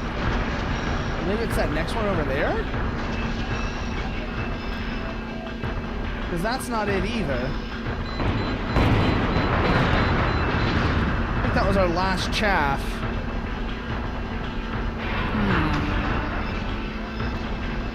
We should probably hurry. Like I said, those missiles aren't particularly dangerous. We haven't taken any substantial damage.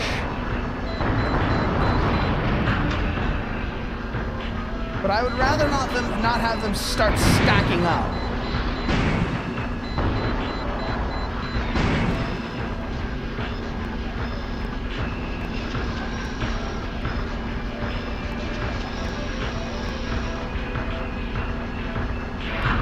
There it is.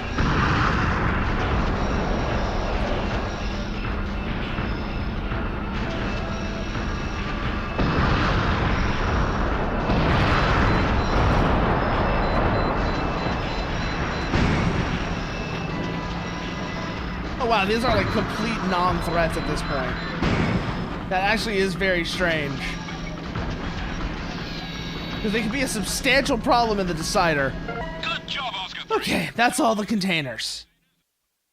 That's all the containers. And this time we've got a prom. So let's run this reconnaissance mission again, and I think we'll end on that one. I think we will end on that one once we're through with it. Okay. Okay. Yep. So now we get the reconnaissance mission. We may also grab a blade for. We're probably gonna run it in the prom, just because the prom is a tougher VT. But let's see.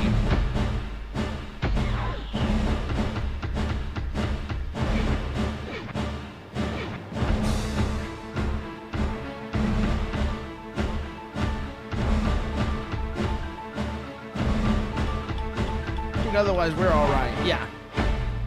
How many supplies do we have? Supply calls do we have? 2. Perfect. What is our current Voce di Dea? Let's go to soy sauce for this. Let's actually get this done.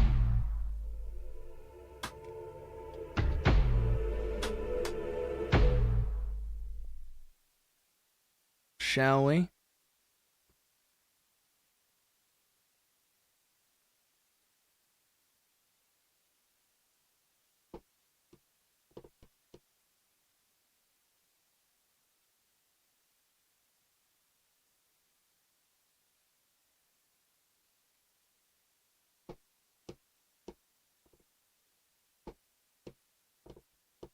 Dun dun dun dun dun dun dun dun dun dun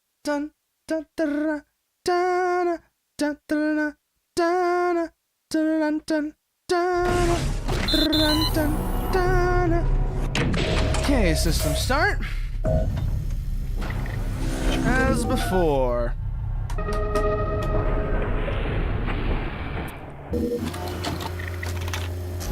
Everything looks good.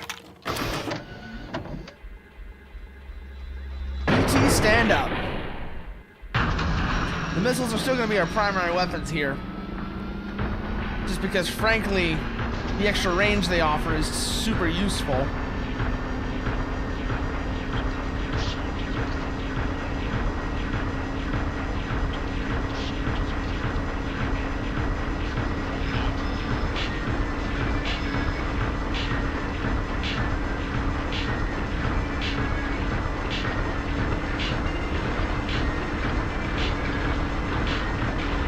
Basically be staying in third for most of this mission.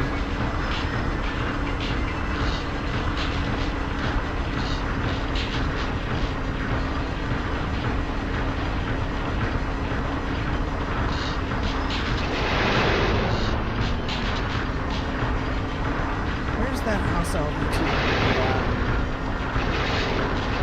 Are they going to be in range for us to engage is the bigger question, I think.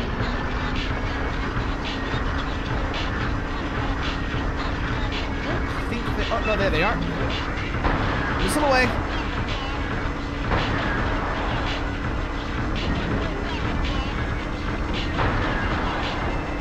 Three ought to do it. Yep, 3 did it.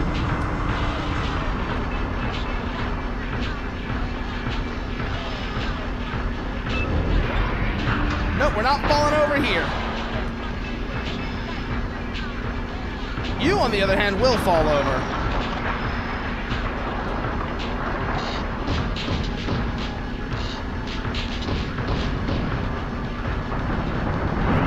basically a game of use the missiles to knock them over, then finish them off with the RF.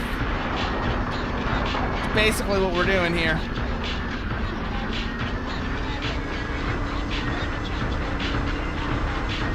Quick 3-round burst. Missile followed by a quick 3-round burst. Kind of feels like I'm operating a Bradley in a sense.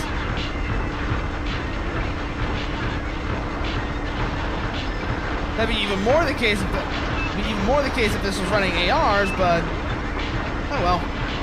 I think the guard pike does, but that's only in line of contact. Okay, good hit on target. Good kill. Also, I just realized we have not had the fire control system fully activated, fully active just now, until now. Probably explains why my accuracy wasn't doing so well. Didn't have the moving target system online. Let's fix that. So we can turn it off for the missile shots. Probably not as important for them.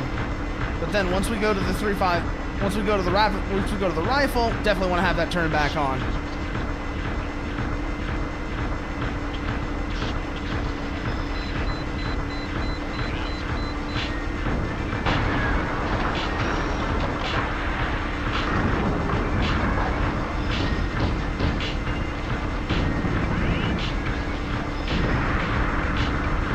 Got a really nice sort of loop going on here. Okay. Next is going to be this way. We might actually want to take out this VT so our platoon mates don't get distracted by it. Shit, we're not going to be able to. Okay.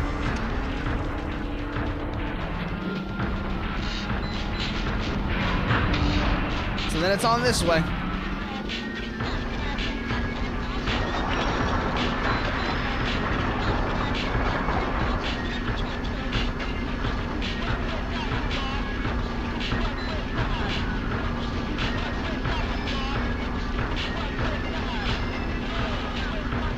See if we can do this before the ads start. That would actually be really cool.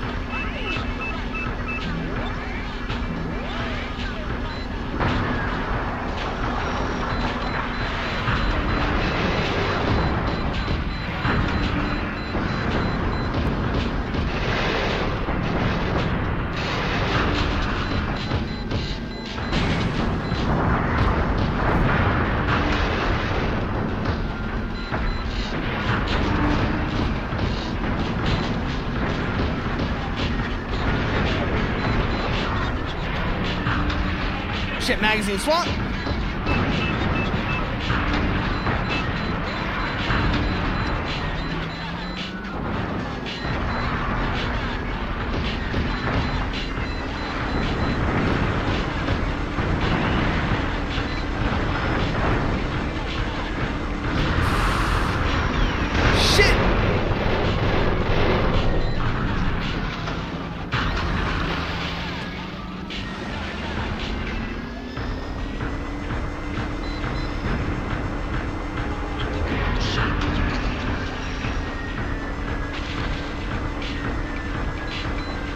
Okay, we're clear.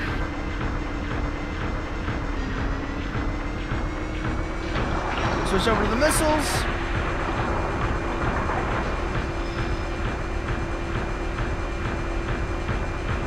Once we see that gate guard VT, take him out quick.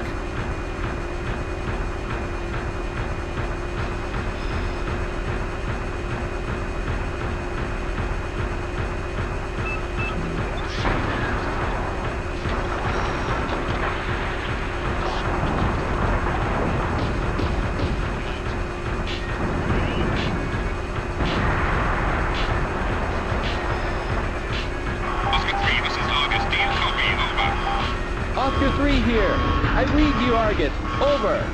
Yeah, we're running now.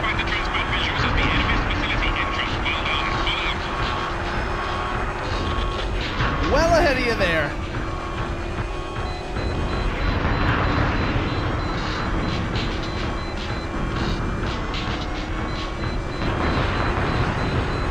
Well ahead of you there. You do not want to fall over now.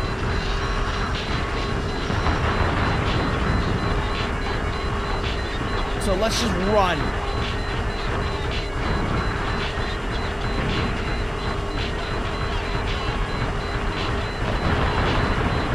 That's the main thing right now is we just run like hell.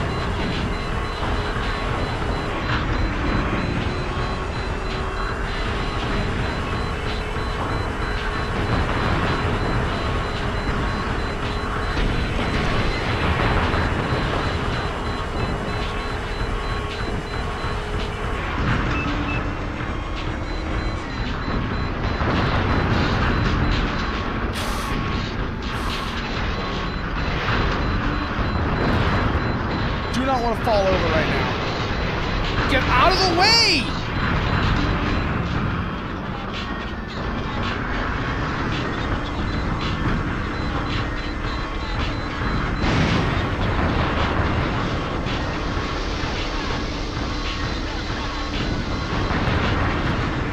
That was our last chaff. That's not good.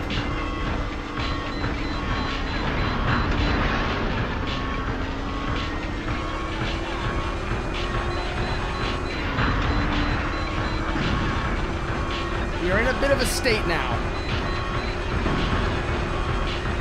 But we're mostly clear, so now it's just run.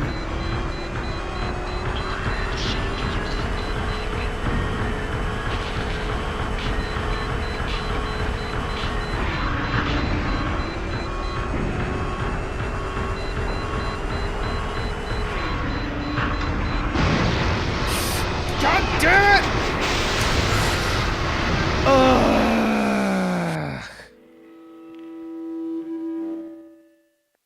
That other VT getting in our way is what got us killed.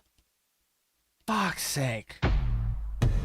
But, yeah, I know how to use the chaff. I was using them pretty liberally.